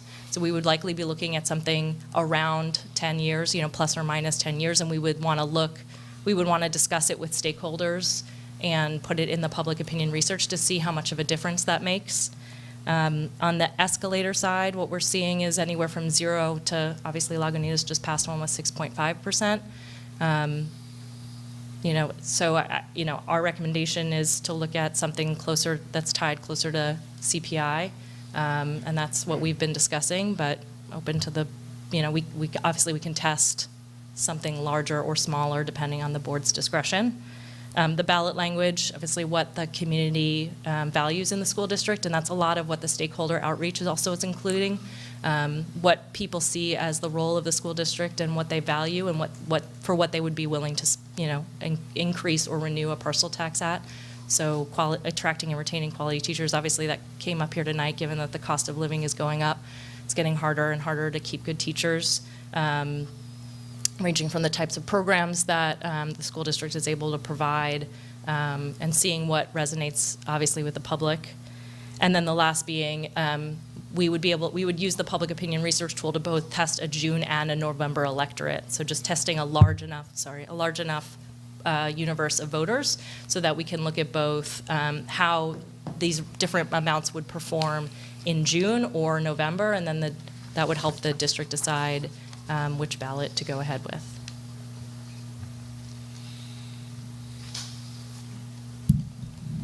Thank you for that update. So we asked Jill to come and do this just so that you would have an opportunity to ask questions or clear up anything that you need clearing up. So this is the opportunity. Yes? Jill, if we use the March 9th for the June, we only have, what, 3 board meetings to be able to meet that deadline, assuming that we will be able to get all of this information in order to make that decision. How likely is that we're going to we can accomplish all of this by March 9th? I think we have more than 3. We have 1 in December, we have 2 in January, and 2 in February. But it is tight. I mean, your point is that it's going to be a push. But I'll let Jill answer. Yeah, I agreed. I mean, we had the same conversation at the last meeting. I just feel like we need to keep it as an option because we don't know. I agree with you 100%. It would be very tight, and we don't want the district or the community to feel like we're rushing anything to the ballot. That being said, the plan is hopefully the board will select a polling firm tonight. Mm-hmm. We can work in December to draft a poll and get it out in January. That just leaves you the option of June. I agree with you. I understand that it's I'm not even debating that that's a bad thing. It's just I have no sense of how long it's going to take to formulate all these groups and that they all come together and meet, and that information's going to then come out. I mean, with everybody's, anyway, I appreciate any kind of heads up that you can give us about how the time involved here.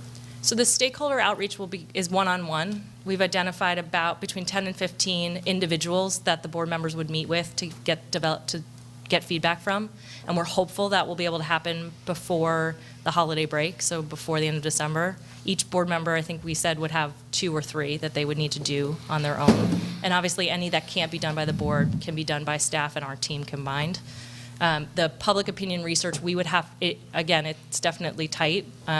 We would have to draft and finalize in December and field the poll the first, right after the holiday. And it usually, depending on the size of the poll, can take anywhere from 5 days to a week in order to get results. So the goal would be to be able to report back at least on the stakeholder engagement and the polling to you in a January meeting.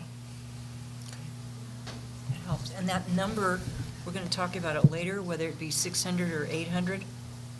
Yes, we'll talk, yeah, we'll talk about that later. Yeah. I have a question. Yes. How are the stakeholders determined? Each individual one or the categories or both? Each individual.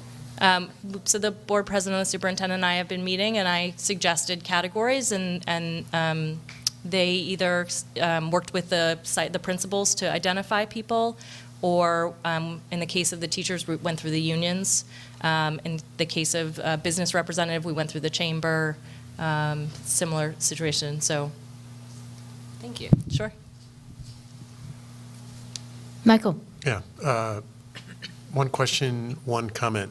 Comment first. In this memo dated November 9th, the opening paragraph refers to, the memorandum provides an analysis of potential elections to place a Tamalpais Union High School District bond measure on the ballot. That was a mistake. Right. Maybe we could amend this Yeah. and put the corrected version in? Yeah, Right. my apologies. That's okay, because I just ran into what I would call a community influential within the last week who was talking about the negative press we'd received with respect to the bond measure.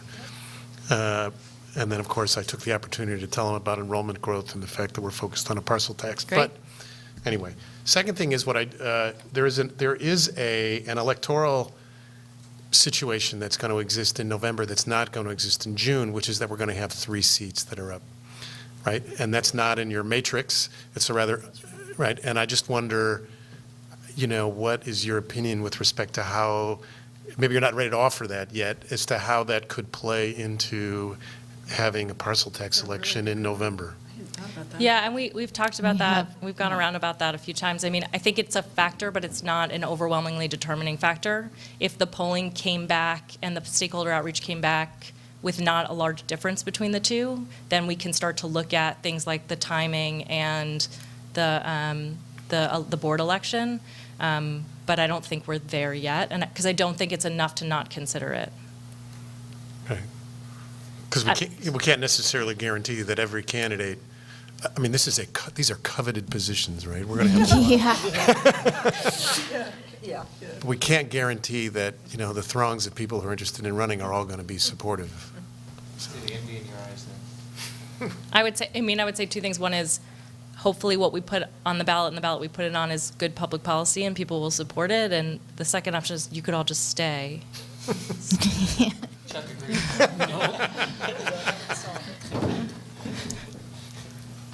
Other questions? I'd just like to say, I did note the same that Michael noted. Yeah, Understood. thank you. The Great typo. points, Barbara. We're hypersensitive to typo. I appreciate it. Yes. Yes. If there's no other comments, questions from the board, is there any public comment? I think we did have one. Hello again. Oh.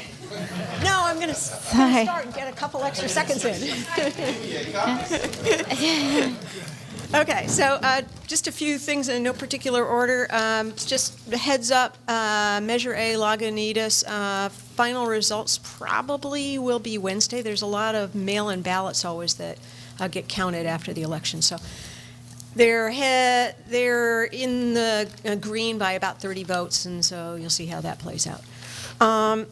Kentfield School District, I wasn't able to make their meeting tonight, but the last I knew, they're aiming for a 3% escalator and a March mail-in ballot, so think about that.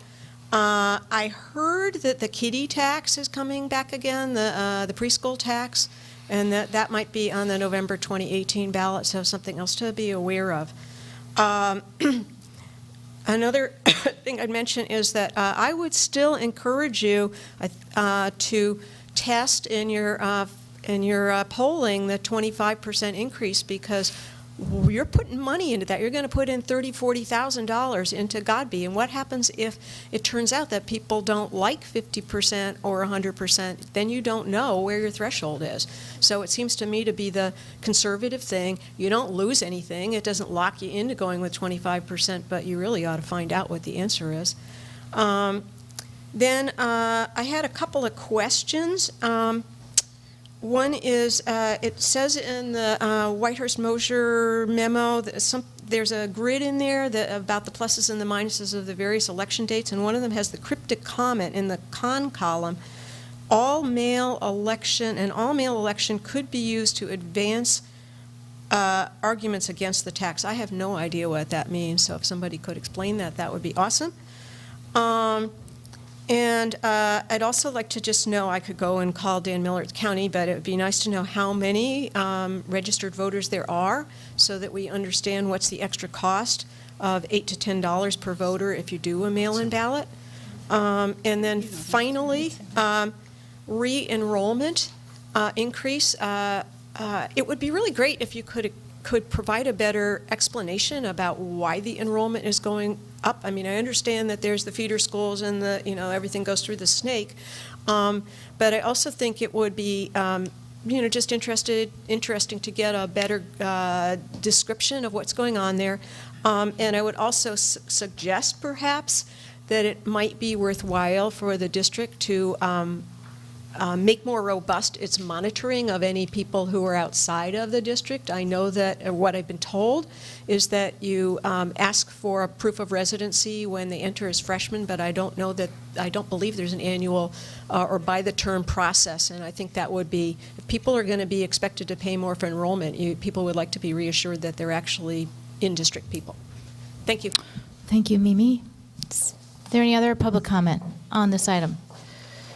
I forgot to ask the question. I know that when we, the last board meeting, we talked about the different ranges for the parcel tax, and we were going to defer to our, to Whitehurst-Mosher to determine whether or not we should have 2 or 3 different amounts. So we had talked about that, not just 50% or 100%, but possibly a third, 25% or 75%, and we were going to defer, that's what I heard from the board, to our professional consultant on if we should do a third option or not. So, yeah, so, and then I think some of, we're not supposed to respond to public comment, but I do know that some of the questions that, Mimi, that you asked are in the memo, like the number of voters. But there's one question that you asked that I think Jill might be able to answer right now. Okay, so I think we are honing in currently on the 2 options, but depending on the type of poll that gets selected by the board tonight, we'll know sort of how long of a poll we'll be able to put together, and then I think we're going to have to see what we want to test, right? Whether we want to test 3 options or more arguments, or, so I think once we get into the primary options are as indicated by the board, are the 50% increase or the 100% increase, but the next one to test if there's space in the poll is the 25% increase. So I think that will go in the first draft, and then as we have to make decisions based on financial constraints, we'll have to make a decision about whether we can keep that or not. But I agree that that's something worth considering. There are 78,238 registered voters in the district, and it is in the memo. And third is just that if that sentence is confusing, my apologies. It's meant to only say that sometimes all mail elections open a district up to criticism of disenfranchising voters who don't vote by mail. So that's just something to consider when moving ahead with a mail-in only ballot. Thank you. Is there any other, does anybody have any other questions on this update? Yep.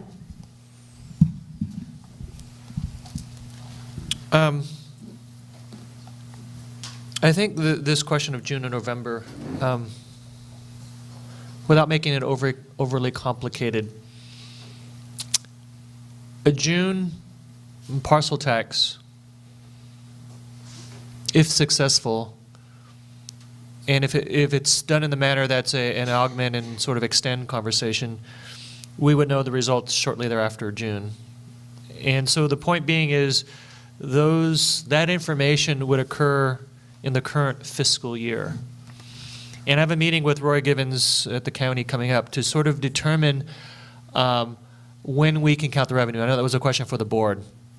But my sense is a June election would greatly increase your ability to count the revenue sooner than a November election.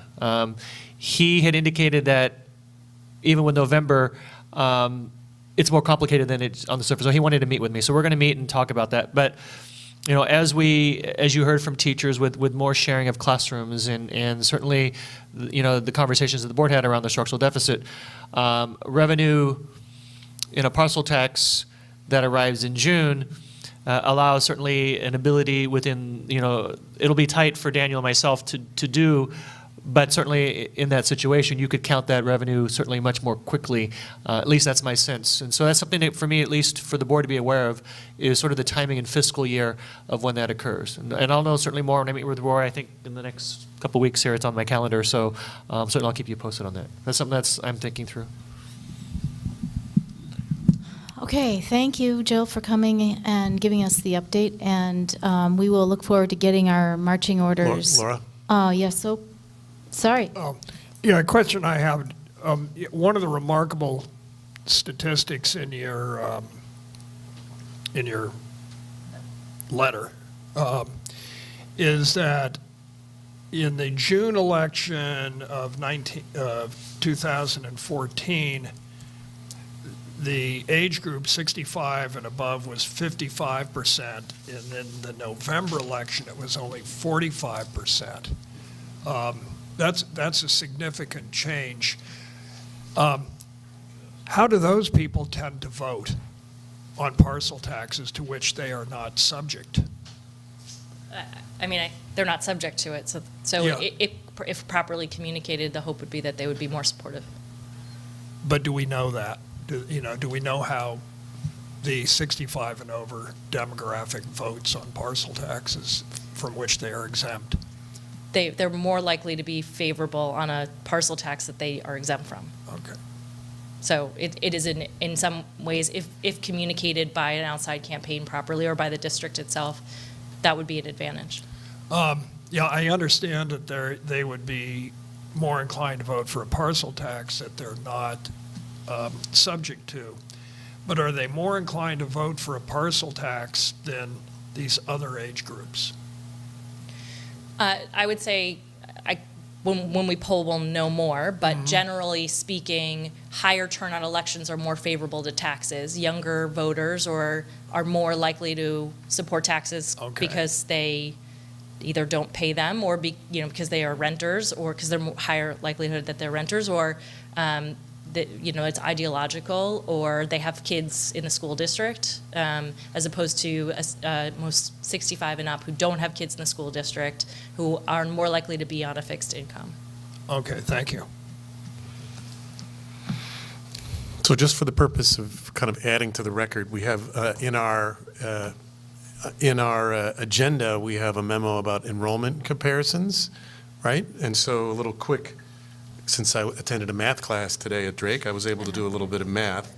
And between June of 2016 and October of 2017, the enrollment at TAM is up 13.96%, almost 14%. Enrollment at Drake is up 16.13%. Enrollment at Redwood is up 5.64%. And enrollment district-wide is up in excess of 10%. Just in that period of time. A+ on the math. Okay, good. Enrollment's increasing. Okay, are we good with this item? Can we move on? Good. So we'll get marching orders from Whitehurst Mosher with the list of questions that all 5 of us are expected to ask of 2 or 3 people. Be on the lookout. All right, next item. Thank you. Thank you, members of the board. The next item, as mentioned at the last meeting, relates to approving the selection of a polling firm for a revenue measure feasibility survey. As you see, 3 firms were considered for this: FM3 Research, EMC Research, and Godby research. Whitehurst Mosher is familiar with all 3 firms and checking with them and are happy to work with any of those firms. In my background work on this, similar to the selection of the strategist, I looked at size of firm, client familiarity, pricing, and references. I did check with references for all 3 firms, and in general, they were all positive. If anything, there was some confusion with some of the people between sort of the work of the strategist and the work of a polling firm. But once that was delineated, they were clear in terms of their thoughts of the firm. Godby, I would say, does have the most local experience of the firms. They've worked with a number of the districts around here, as well as municipalities. I do want to add the caveat that their attachment here was from last year, and I did reach out to them and clarify that the desire at this point is to only consider a parcel tax. So I want to be clear that even though their references may indicate broader, it was very clear to working with them that it's only for a parcel tax, and would they like to resubmit. They basically said, if that's the case, no need to resubmit, but we're going to go with the smaller sample size. I believe it's a 600 question amount. It's not a frame, but it's at farther within their document where they have the smaller sampling size. So I thank them for that, and the others were clear in the get-go with regards to work specific to a parcel tax measure. So those were the considerations for tonight. It is fair to say that Godby is on the higher end of the 3, although the separation is, I think, less than $8,000 between the very low to the very high amount. So again, certainly for price, Godby did not score as well. But when I consider, again, size of firm, client familiarity, and references, the overall point totals for me in looking at this was Godby research, and that's what I'm recommending here tonight. I'm happy to answer questions with relation to that. I think the board is certainly familiar with Godby. They've been here in the past, and they've done a lot of work with our constituents. They're familiar with that. They would certainly be able to bring some of that sort of background as they work to answer the board's questions with regards to polling as well. So Brian and I think it's, yes, I forget the other gentleman's name. Something. Charles, thank you, Charles Hester, are certainly eager to be of service to our district. Thank you. Any questions from the board? I have one question. It was something you had mentioned, that he said that the previous proposal still stood, Yes. but the sample size would be smaller. Would that decrease the price on what he proposed initially? Yeah, we certainly would negotiate that. He had all of them had a range, so certainly I would advocate for being on the lower end of that range with Yeah, I regards to that. couldn't find it. So yeah, no, just Yeah, curious. they I had a didn't range. realize that he had done that. Okay, thanks. Any other questions? If not, I would ask the board approve this so we can continue this work. Any other questions? Just the chair, I'm going to say I'm going to abstain from this vote. I have one of the participants among these applicants is someone who is a client of mine at one point in time. I don't think there's any actual conflict of interest, but to ensure that there's no perceived, Thank you. I'm going to abstain. Okay. Is there any public comment on this item? No. I see no public comment. Okay, well, we've heard the recommendation for Godby. Would anyone, I see no other questions. I'm comfortable with the superintendent's recommendation. Would someone like to make a motion to approve the selection of this polling firm? I move we approve the selection of Godby Research to do the polling. I second it. Is there any discussion, any more discussion? Students, would you like to do a preferential vote on this? Aye. Aye. Those in favor say aye. There we go. Okay, adults, all those in favor say aye. Aye. Are there any abstentions? Yes. Did you note that? Yeah. Who seconded it? Is that Barbara? Barbara Yes. seconded. Okay. Appreciate it. Thank you. We will continue Thank this you work. and for we'll doing that. report back. Legwork. Okay, next up, we have the CASP results update. Dr. Topier.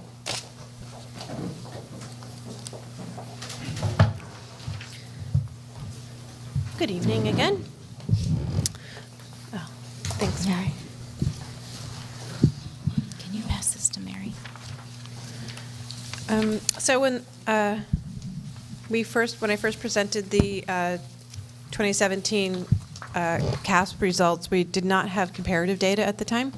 So I said I would come back with some comparative data. And also a quick update that the dashboard has been released in embargo fashion. So I've been able to see some of what our dashboard will look like for our college and career readiness, our distance from 3. So hopefully in January, maybe I can come back and show you the dashboard and all of its literal bells and whistles. So to start, this is a review of how our schools and our district did in our 2017 spring administration of the Smarter Balanced ELA and Math Assessment. This is the comparative over 3 years. As you see, we're a little up and down. And here is some data that is new for this slide deck. Here is the comparative data for 15 to 17 in ELA and math with like districts.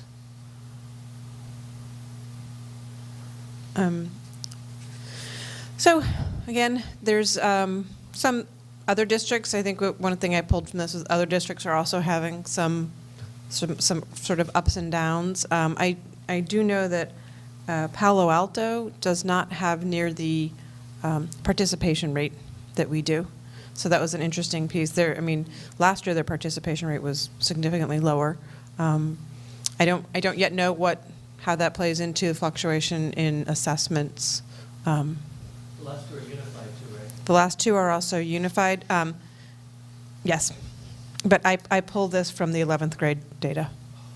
Sorry, so it's like, yeah. And all of these like districts have continuation schools.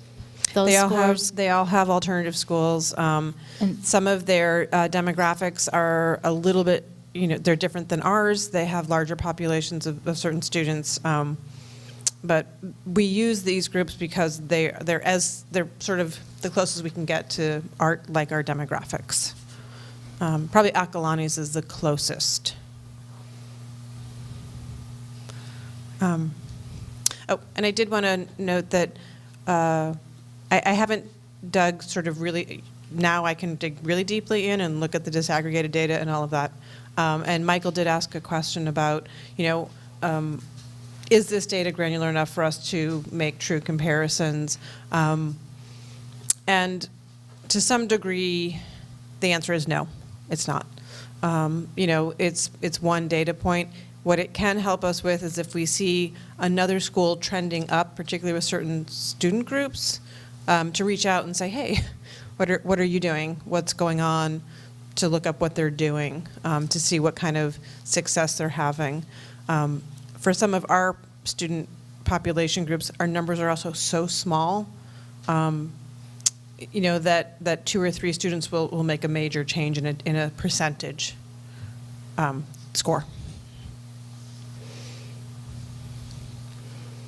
Here are our feeders, and as you notice, if you have 10 or fewer students, they don't provide a score.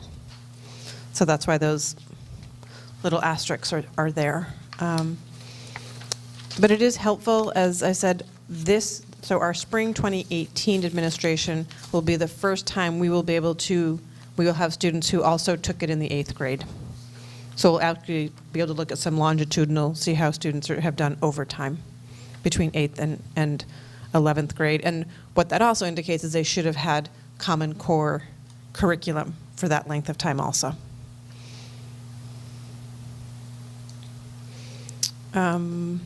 So here are some of the comparisons. Again, last time we did not have these 2017. So these are just the gray bars are the new bars in Marin County in California. So kind of similar trends. We've seen that. These are just, so here are the trends by student group. So these are English language arts results by ethnicity.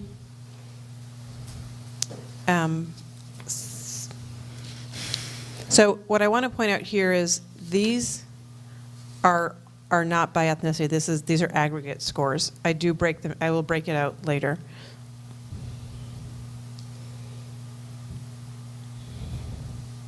So here's low socioeconomic status. I did want to mention that a question was asked of how we identify. And so a student is deemed to be identified as low socioeconomic status if they qualify for free and/or reduced meal programs. And the percentage you said was 8%? It's 8%.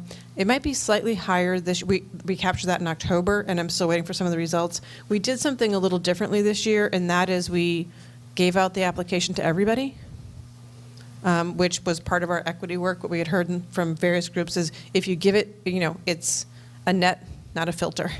And by doing that, you capture more. And I know when they were coming in, the indication was we had significantly more students qualifying than we have in the past. I don't know what the correlation is, if it's just that they've always been here and we captured them more, or I don't know exactly what the difference is, but I do think when we have that data back, it'll be a little bit higher than 8%. But it's been 8%, roughly between 6 and 8% for about 15 years. So high SES is anyone who is not low SES. Yes. So that's a pretty broad. It's everybody else, right? Yeah, So it's 92%. Yeah, that's a pretty broad category. Mm-hmm. Yeah, and we don't. Those are like the state. That's how the state identifies. So high SES is a little misleading, But I guess I just didn't want to say low SES or just SES. And they don't disaggregate it further at this level. It's nice to see that big jump on the left from 2016 to 17 in our district for low SES. It is, and it's nice that we are, because last year our concern was we were not doing as well, as the state. So there's some of those targeted efforts, for sure. By gender, so again, we have the gray bars here are new.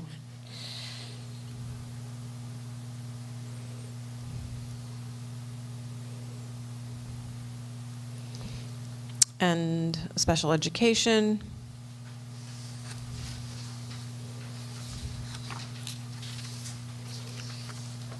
So this is also, we would like to see an improvement here compared to California, and Marin we're a little better, but this is definitely an area of growth for us. So I wanted to give you a deeper dive. I don't know that these were in your packets originally. So when we look at comparing across specific student groups, we see a slightly different picture. And for our African American students, this is a particularly startling data. As we can see, when we look at the comparative, that we've got some work to do. This is, I don't think, news to us. And as we have conversations around data, it has been coming into our consciousness that focusing too much on the data can feel sort of defeatist. So, we use the data to inform, not to label. So we are looking at this to inform our practices, to see, hopefully, the good news is that this is the right trend. Is there, and David asked the question earlier when we were looking at like schools, right, about unified districts as opposed to, in our case, a high school district. And I'm wondering if, when I look at this, that's one of the questions that comes to my mind, is to what extent is the fact that we are not a unified district, right? And if you assume that with respect to the African Americans, a significant percentage are coming from Marin City, Sausalito, right? So is there a way when you're drilling down into the data to account for that? So not here, like I said, but earlier when I did the comparisons, I was looking at just 11th grade. No, I understand yeah, what there it didn't make a difference, but something like this where we're looking at, Yeah. I don't know enough about the demographics elsewhere Mm-hmm. or whether that can be disaggregated statewide or countywide with respect to that, but I would think it would be some useful information. Yeah, and I'm sure it's available if we just dig deep enough, but I'll make a note of that. Thank you. So here's for our Latino students in ELA. Haven't done a deep enough dive to understand this. Glad to see it's going back up. Sorry, but I did want to, I apologize for not having the numbers in here. So I do have them though. The number of African American students who tested in 2017 was 24. So this represents 24 students. For our Latino population, this represents 45 students. And for our Asian student population, this represents 61 students who tested.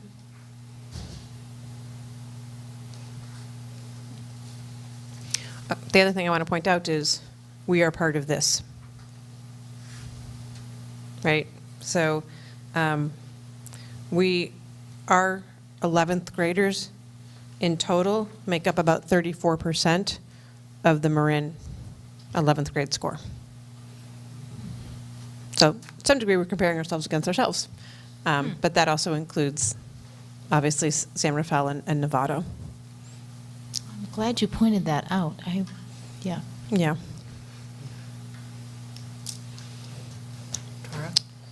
And then for our white students, we had 752 students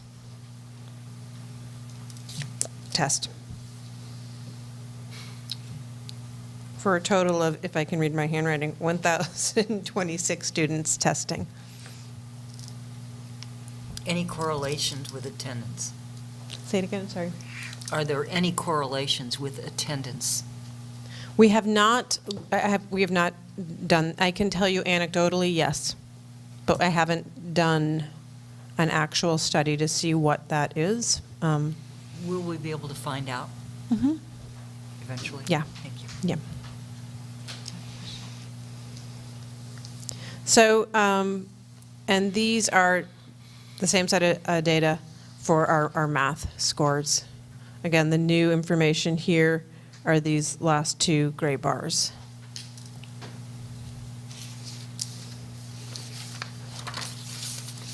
I was going to say I was glad our data didn't change between the first time and the second time, but then I thought maybe it could have gone up, but because the state was fixing some things. So here's the math results by ethnicity. Again, a little flat here. We would like to see the same trajectory we saw in ELA. As to reiterate, one of our goals is to narrow our gaps, which means that our students who have the gap, we need to see them improving at greater rates. So that's one of our goals with looking at some of this data. Here's the socioeconomic status. Again, so we're slightly above the Marin and the state here.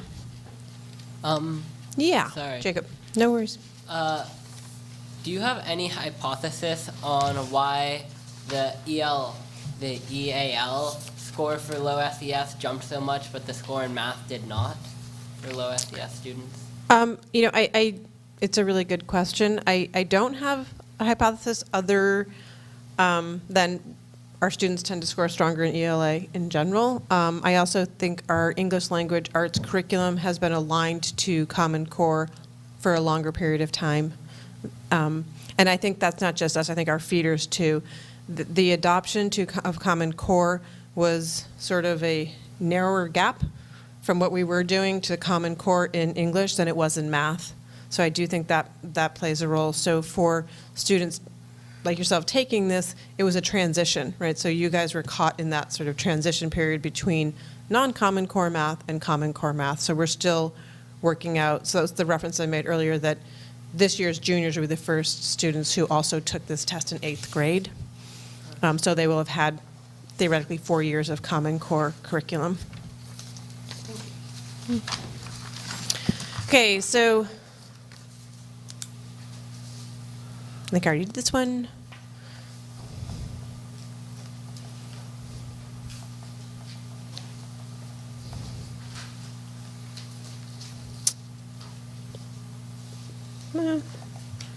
Special education. Again, work to do here. Yeah, compared to the state, we're pretty good. This is a repeat slide. This was grade point averages. Just a reminder of some of the implications. That we were slightly up this year from last year, but not over the initial administration 2 years ago. Our African American student scores improved this year in ELA and remain the same in math, so work to do there. Our Latino students improved in both areas. Again, we would like to see those improvements grow by percentages, as well as for our low SES students. We have gaps, and some areas of real focus, and that we are addressing. As I said, we're hoping that the AVID program, as well as the Success Network work that we're doing at TAM and the COM partnership with the Compass program, we should start to see some of those have an impact on student achievement in the next year. Will you also be looking, or will we have access to the parallel assessments like grades? Because Yeah. in isolation. And that's some of what we're looking at with our GPA data. Oh, okay. Yeah. They correlate. Just a reminder of our LCAP goals, and then this is all repeat of what we talked about before, why we think it's important,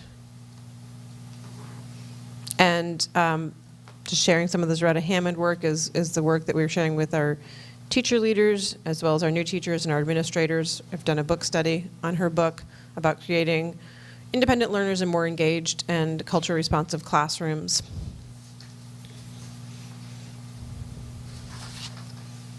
Any questions? Thank you. Thank you, Tara. Are there any questions from the board?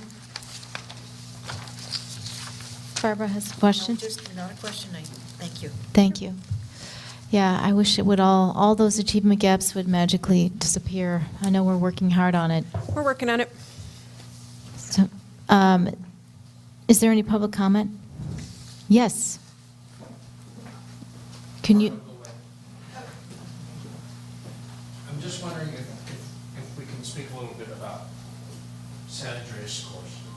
Because when we look at this, we often tell the kids that this is not so much a test of what you've done, but how the school's doing. And every time we look at San Andreas scores, they look really abysmal. And this is no exception. However, we could have a student who arrived to San Andreas 3 days before the testing took place. Right. And so I wonder if you can just speak of, put in some context why this San Andreas, other than Yeah. just a higher percentage of students of low socioeconomic status. Do you want to give some context from your perspective? Well, one of them is what I just said, is that it's a transient population. Many of the types of students that we work with, attendance has been a big issue. So there's lots of gaps in learning. There's lots of missed education. A lot of our kids struggle with emotional and family and cultural issues. I'm not so sure at a higher percentage per student, but certainly more magnified at our school, because students come to our school because they're not doing well at the big schools. So we tend to have a larger population of kids who are struggling in many ways, which I believe all that speaks to this. But Yeah, and I think there's another piece to add to what Corey was saying is sometimes these students are coming in from being out for long stretches of time, being at other institutions that don't have the same curriculum as we do, or maybe even be out of state and may not have Common Core curriculum. So they're often coming back into, a program and that is fairly new, or like Corey said, there's big gaps, and it takes time to identify those gaps and what the missed instruction was, which is one thing that we're also focusing on trying to get better at.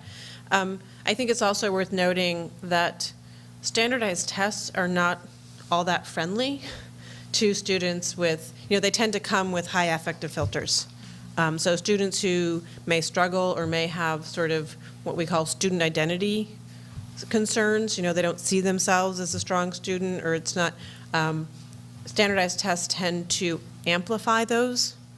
So students who, often you'll see an inverse at a continuation school where their GPAs might be higher than their scores. So students with high emotional needs, students with less stability in their lives will often underperform on a standardized test as well.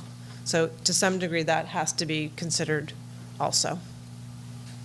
And the reasons, could you get into a little deeper as to the reasons for that? Yeah, a lot of it has to do with, and to some degree, is what's called stereotype threat, that it's the idea that I am faced with a high-stakes test that is going to just prove that I'm not as good.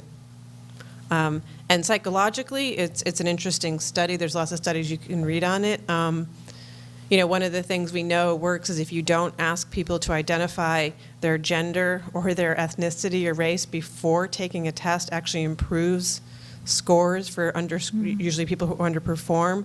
Yet on all of these, kids have to identify all of that stuff up front.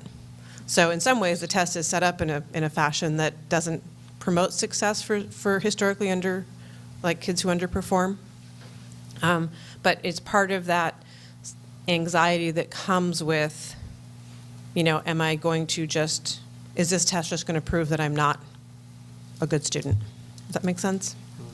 So it comes with that sort of general, a student who is confident doesn't have that same level of anxiety when approaching a test that is supposedly to tell them whether they're, we say, oh, it's just a formative assessment to let us know how we're doing, but for them it comes back as a number, and whether or not you've met the expectation or you're college ready or not.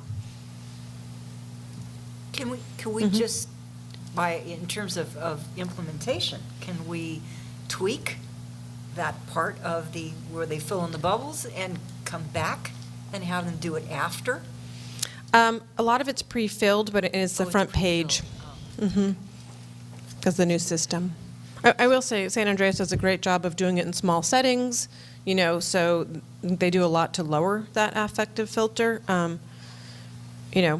So I think, so hopefully those are things, and I know sort of creating comfortable environments and things like that for students helps.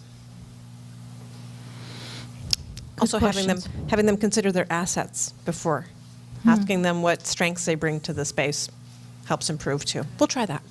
Habits of mind. Yep. Remind. Yeah. Yep. Good question. So if you went through school repeatedly being either told or have evidence shown of what a poor student you are, for whatever reason that might be, often through no fault of the students themselves, then you arrive at a test that verifies that. And testing in a student's mind who comes with that mindset looks at a test as, okay, here's a way to prove everything I've learned about how bad a student I am, or everything I've been told about how bad a student I am. So the anxiety associated with testing in and of itself is on such a deep emotional level, irrelevant of where they are at academically. It's just, I'm a bad student and this is going to prove it. And that level of anxiety alone often means that if they come to test at all, and we do a really good job of getting kids to come, and we met our quota, but then how much effort is actually put into that test, how quickly one gives up, how quickly one figures out how to manipulate the test, I think all impacts the results of that test. There was talk back in STAR days when perhaps continuation schools or alternative schools could be judged or rated differently. The testing, the dynamic of the testing could be looked at in a different way, affecting the AEPI. But I've yet to see that being done. We seem to be judged continuously. Is that, am I missing anything on that? I'm not sure. So that's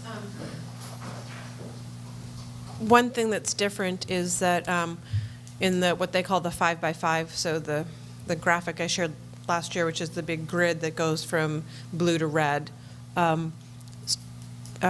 districts are basically, reported on both progress as well as proficiency. So there is that whole thing of trying to address progress and improvement, and we get aggregate data, but we also get it broken out by each school site. Okay, thank you very much for that update. Really appreciate it. Okay, we have item F, response to grand jury report. The Marin Retirement Healthcare Benefits. Money still is not there. It's quite the title. Thank you, members of the board. So we had a number of grand jury reports that came to the board over this past year, and this was one of them that I think got included in the shuffle, and so I want to thank Daniel for helping do this on relatively short notice. There isn't a lot with regards to the district's sort of role in this. We do meet these requirements, and so what you have here tonight is essentially our response to those. 9 recommendations. We're happy to answer questions if you have on this, but these is essentially related to post-employment benefits and our ability to meet those obligations. Anybody have any questions on this response to the grand jury report? Go ahead, Michael. Yeah, give me just a second. Sure. I did have a comment because there was something that there might have been a mistake in the way that this was printed, but I just need to find it. Sorry. I did have, while he's thinking about that, I don't know which item it is. It's page 3. The recommendation number 5 relates to the board members. So I did pay attention to that, and I'm wondering if there can be something in there, if we've thought about, we don't need to amend it, but the Schools for Sound Finance has a workshop that is all about, basic aid districts, community-funded districts, and how we can manage our money as well as possible. Okay. And that's not listed there. We can amend that to include that.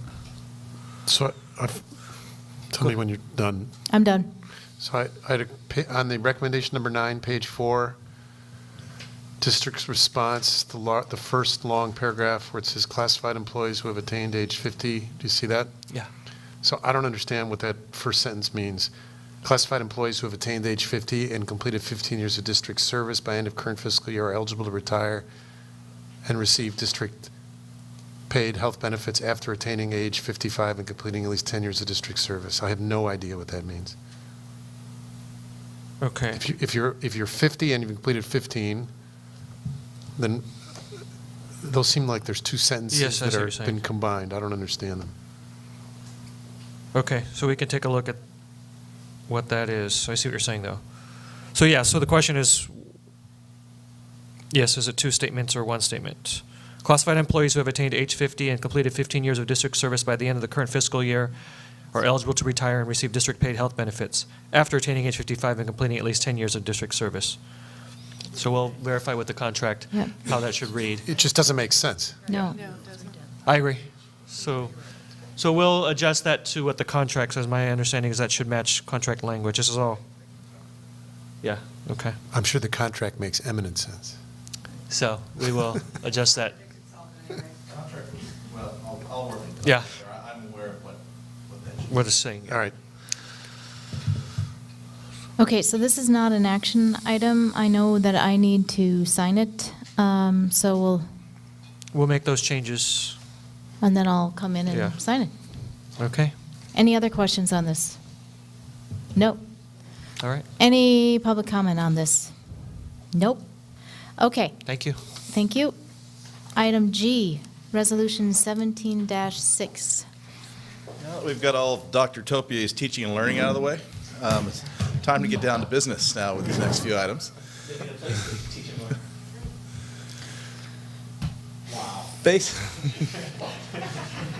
Based on the presentation of our last board meeting, I ask that you adopt Resolution 17-6 to adopt the accounting procedures associated with the Uniform Public Construction Cost Accounting Procedures, CUPCA. You've had that in your background material. Happy to answer any questions, but it is important that we adopt this resolution this evening. Next steps, David O'Connor is soliciting a list of contractors to serve as our preferred list, and I'll be sending a letter to the, presupposing your support, I will be sending a letter to the State Controller's Office letting them know that the board has approved this resolution. So with respect, ask that you approve Resolution 17-6. Any questions for Lars on CUPCA? No questions. Any public comment? Okay. I move that we adopt resolution number 17-6 to become subject to the Uniform Public Construction Cost Accounting Procedures. Second. Okay, this is a roll call vote. Ms. Lundgren? Aye. Ms. Owens? Aye. Mr. Ford? Aye. Mr. Futterman? Aye. Ms. Anderson? Aye. Stay right there. Item H. Thank you. Mary, if you'd pull up Resolution 17-7, please. As you are aware, we would like to place 2 portable restroom units on the Redwood High School campus. To date, they, believe it or not, there is a ratio of stalls to students that the state recommends. We are well below that at Redwood High School. So we're in the process of, as I say, locating 2 new restroom complexes on the Redwood campus. We would like to piggyback, in other words, join the Las Lomitas School District in Menlo Park. They've gone through public bidding procedures. This resolution would allow us to piggyback, I still can hardly say that word without a smile creeping up, in their public bidding process that would allow us to contract directly with Enviroplex for the purchase of 2 bathroom units. Questions or comments? Any questions from the board? I had a question about it being an elementary school district and where a high school district. Does it have any? No. Nothing to do with that. These units actually have yet to be manufactured. This just allows us to contract with Enviroplex Construction for the manufacture of 2 restroom units. And I'll talk about those in a moment if this Okay. resolution is approved. Any public comment on piggyback resolution? Okay, I do have a question. We're not getting elementary-sized Okay. units. Okay, go. I'm just curious as to how a piggyback restroom differs from a normal restroom. That's good. Okay. That's good. Yeah. Oh, Yeah, man. late night humor. I like it. I like it. I would entertain that was she us. wants to move on real I'm looking at that now that I know that I'm paying the bills here. I'd like to get done at 9. So I'm looking for a motion to adopt this resolution. Okay. I move we adopt resolution number 17-7, authorizing contracts pursuant to Public Contract Code, Section 20118, the piggyback statute. Is there a second? I second it. This is a roll call vote. Ms. Lundgren? Aye. Ms. Owens? Aye. Mr. Ford? Aye. Mr. Futterman? Aye. Ms. Anderson? Aye. Okay, item I. With approval of the resolution to piggyback with Las Lomitas, we now can contract with Enviroplex Construction for the purchase of 2 portable restroom units. Do want to spend 30 seconds talking about that, though. Remember, as we bring portables into the district, both last summer and this coming summer, we're leasing those portables because it's interim housing. It's for growth. As you know, the growth will spike and then start to tail off at our various school sites. Redwood will plateau, but nonetheless, they won't continue growing. We are buying these 2 restrooms. We asked your permission to purchase them in that we're under, we don't have enough stalls now. So this isn't, even though it falls under the interim housing umbrella, these restrooms are needed, into the future. So we want to buy these restrooms. We want to place them on permanent foundations. Yes, they are portable in nature, but they will be here long after the portable classrooms that we're locating at both TAM and Redwood High School, both last summer, as I say, and in the future. Enviroplex is a company we've used before. The restroom unit in the Redwood High School football track soccer complex is from Enviroplex, and it's worked very well over the course of time. It hasn't been there a long time, but it's been there a couple of years. So we're familiar with the company. We're confident in them. These units are very expensive. You see the dollar figure there, but they are also very necessary. So we ask that you allow us to engage in contract with Enviroplex. Thank you. Questions? I have questions. Where are they going? They're more expensive than we originally thought, the foundation, right? Yeah, and the foundation has to do with, number one, we've decided we need to keep them, into the future. And secondly, because Redwood High School sits on a former salt marsh, it's a flood zone. So we have to build permanent foundations, much like we did at Temescal High School for the 2 portables down there. That comes with a cost. The units themselves have multiple stalls.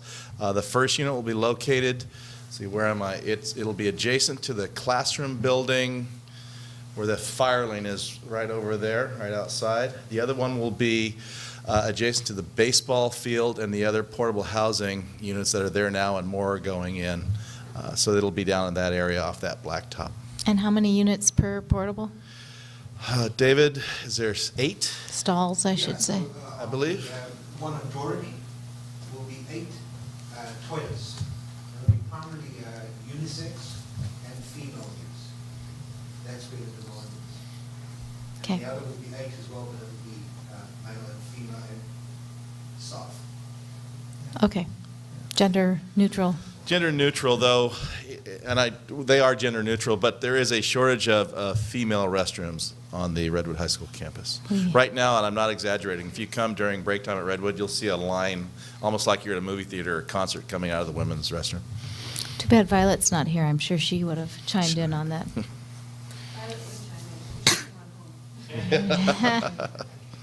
And this is all budgeted, correct? It comes out of the interim housing encumbered funds. One of the things that David and I are working on is the costs, they have far exceeded, to date, the costs have far exceeded what was originally budgeted for under the Sally Swan era, through no fault of Sally's whatsoever. But, as we do soil samples and so forth, we're finding we have to, put in foundations of a different degree than were originally anticipated. And construction costs have gone up roughly 30% in the last couple of years. So things are more expensive. But yes, the money is there. It's been encumbered. Michael? Yeah, no joke. First page, there's a mistake. Mary, can you pull up that contract, please? Wrong one. Need Enviroplex. There we go.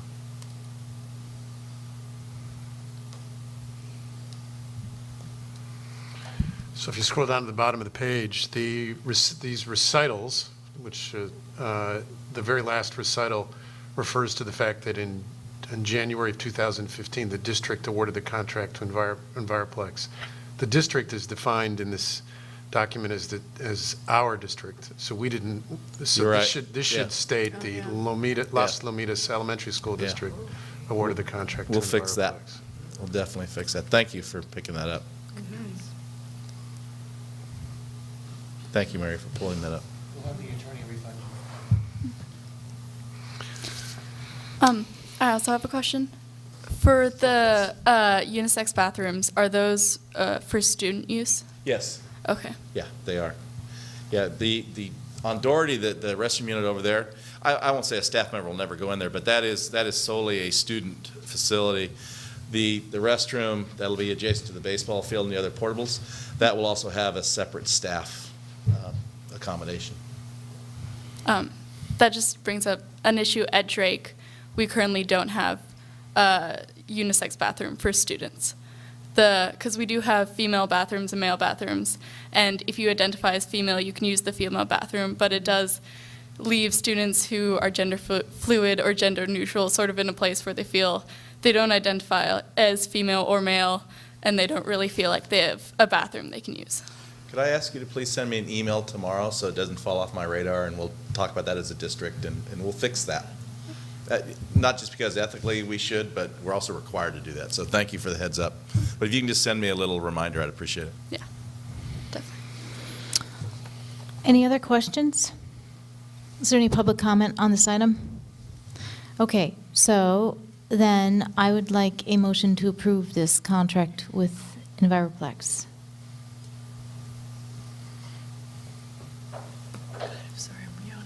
I move we approve the contract with Enviroplex for the purchase of 2 portable restroom units. Is there a second? Second. All those in favor say aye. Aye. Aye. Thank you. Okay. And then lastly, in order to do this work, we have to design those foundations, design the sites to receive those 2 restroom units. The first restroom unit was under the auspices of interim housing phase 1. That's why this is showing up in a change order for PhD, because 2 things have occurred since that initial contract that the board approved. One is that we've determined we need permanent foundation because we've determined we're going to purchase the units, so that requires a different level of design and engineering. And we're adding that second restroom now rather than with the second batch of portables because it's needed now. And it takes a while to actually acquire these things. Unfortunately, they won't be available to us until late spring. So there is a change order from PhD Architects that we would ask for your approval. Any questions? Any public comment? Would someone like to make a motion to approve this change order? I move we approve amendment number 2 to the independent consulting agreement for professional design services with PhD Architects. Is there a second? Second. All those in favor say aye. Aye. Thank you. Just a real quick editorial comment. Nicola Caldera of PhD Architects has gone above and beyond every step of the way in assisting us well beyond the contracts that we have signed and paying for and so forth. He's been amazing. Thank you. Thank you. We're done with the porta potty part of the agenda. All right, on to the meatier stuff. We got K, right? Is that what we're on? K, we're on K. So this is Delegate Assembly. Your very own Trustee Owens has been serving this role diligently for the last 2 years. These are 2-year terms. So we're up again for nominations. I believe Trustee Owens has indicated her interest to continue this, but this is sort of the board's desire. So we put it on here tonight so we can follow up based upon your guys' direction. I don't know if Ms. Owens wants to share. So we are supposed to nominate a delegate to CSBA Assembly, is that? If you choose to take action. That's why I said discuss and take action. We don't want to presume that you want to, but if you do, Mary will certainly follow up with CSBA. I have a question for Barbara. Do you like filling this role? I'm enjoying it immensely, but I'm also pleased with the progress we're making with CSBA to one of the issues that we talked about the other day. I think there are issues about cost and service. So our Region 3, of course, has been hit, Solano and Sonoma counties, immensely, and our county is also trying to provide support to them. Anyway, I would like to continue that work with your approval. Are there any other questions or comments on this item? 3 more years. 3 more years. Yeah. 3 more years. Let's vote really quickly. Okay. Get her Any public comment on this? How long is the term? 2. I screwed up. Anyway, 2 more years. Oh, 2 more years. No. 2 more years. 2 more years. Right. 2 more years. So, would someone like to make a motion to nominate a certain someone at this table? I move we nominate a certain someone at this table. AKA Maybe you should be more Barbara Owens, specific. to serve as our, what is it, assembly delegate? Delegate, to serve on the delegate assembly.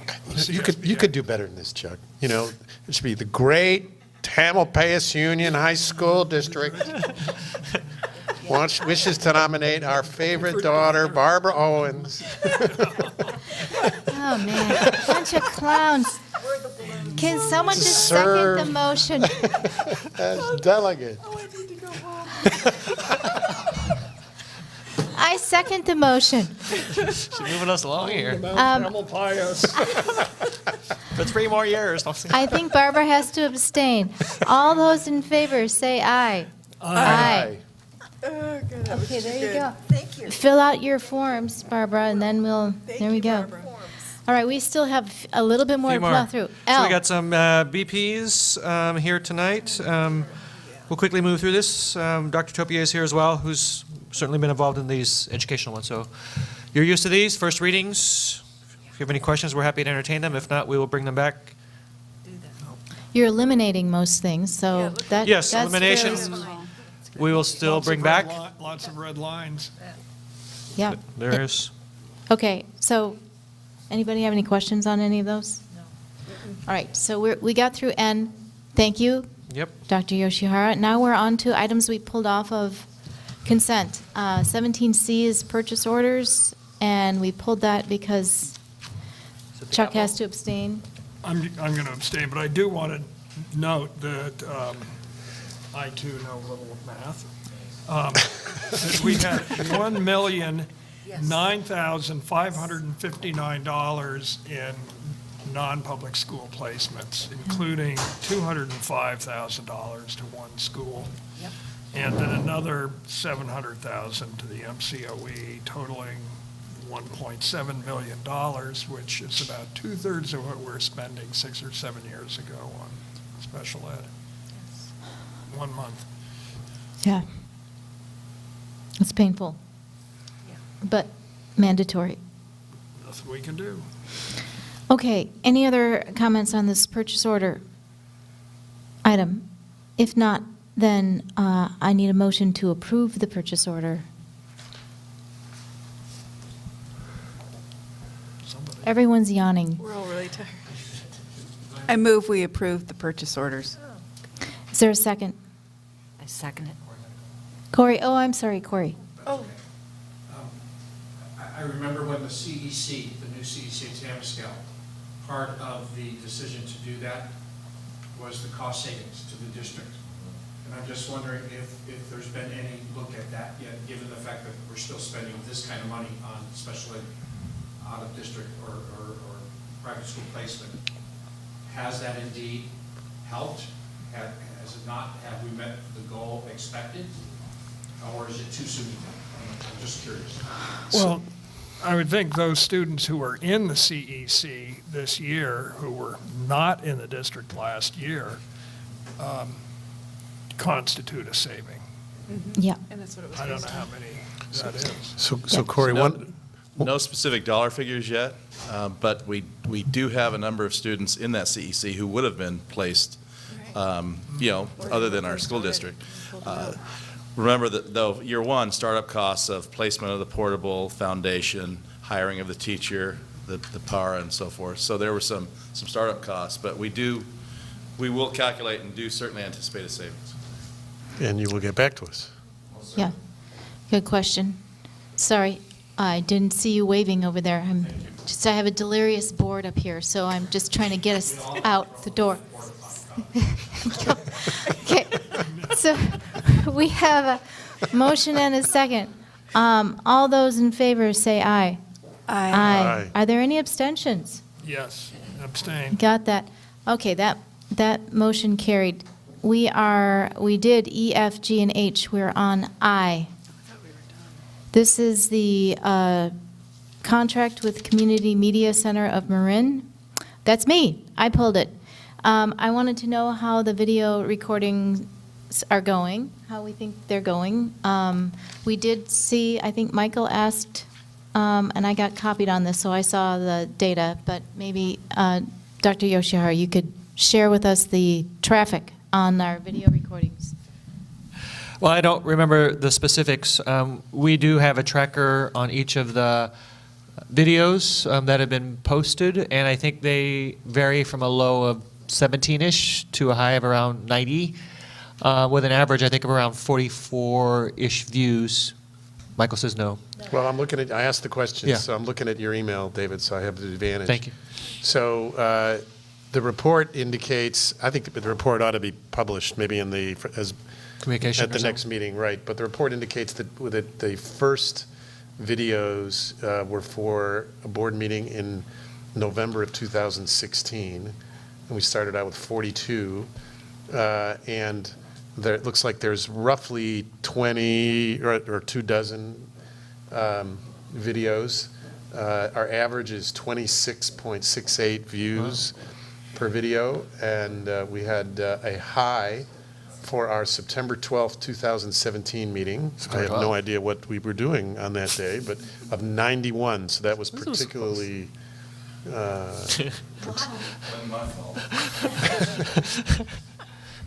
Yeah, take credit, don't take blame. Yes. So anyway, those are the numbers. But I think this ought to be shared with everybody because it's we're spending money on it, and it was a significant issue that we. It was significant, and I'm just wondering if we've heard any positive feedback, like people are happy that we're doing this. We have a nice videotaper back there who comes every meeting. Okay, well. I can share that the audio and video quality are quite good, and we have used it on a few occasions with some of our staff as well, and particularly around the public comment piece. And this is an opportune time to thank the man in the back of the room and everyone who's watching for tuning in and recording us. Thank you. Everybody smile. Up our numbers. Okay. Wow. All right. I don't think Lady Gaga's worried about us. No. We need to approve this service contract. Is there a motion to approve the contract with Community Media Center of Marin?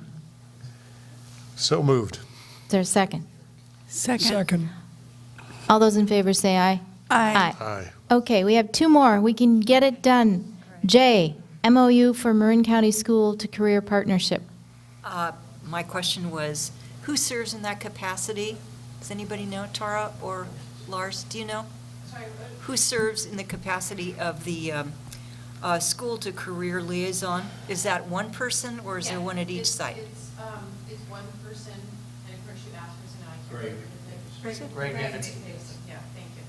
And He's been doing it for a very long time. Who? Greg Davison. okay, Who is? What is he? Greg Davison. He's housed at the COE. San Andreas campus? He floats. He has spots all Oh, thank you. Okay. All of the schools. And he's highly involved also in all the internships across the district and placement assistance. all right, thank you. Do you want me to move that we, you want me to? Yes. Okay. I move we approve the MOU for Marin County School to Career Partnerships for 2017, 2018. Is there a second? Second. All those in favor say aye. Aye. Item L is geometry. Yes, can we, what was the antecedent for this to begin with? I mean, what was the background to? the Have we been MOUs. doing this for a long time? Yeah, we've been doing it for a very long time. We used to have a whole class at Redwood, a full first period of 8th graders taking geometry. Now that Common Core has sort of pushed algebra back into the high schools, as I think I said, we have 4 at Redwood, 4 students taking geometry, and that's all in the district right now. Okay. Good. Thank you. Any other questions? Okay, we need to approve this MOA. Would anyone like to make a motion? I would, oh, go ahead. I move we accept the MOA, we rather approve the MOA for the geometry classes for 8th grade students at Larkspur Corte Madera School District. Second. All those in favor say aye. Aye. 9 o'clock, adjourned. Very good. Now we don't have to pay overtime for our videographer. I read the fine print, so gotta get done by 9.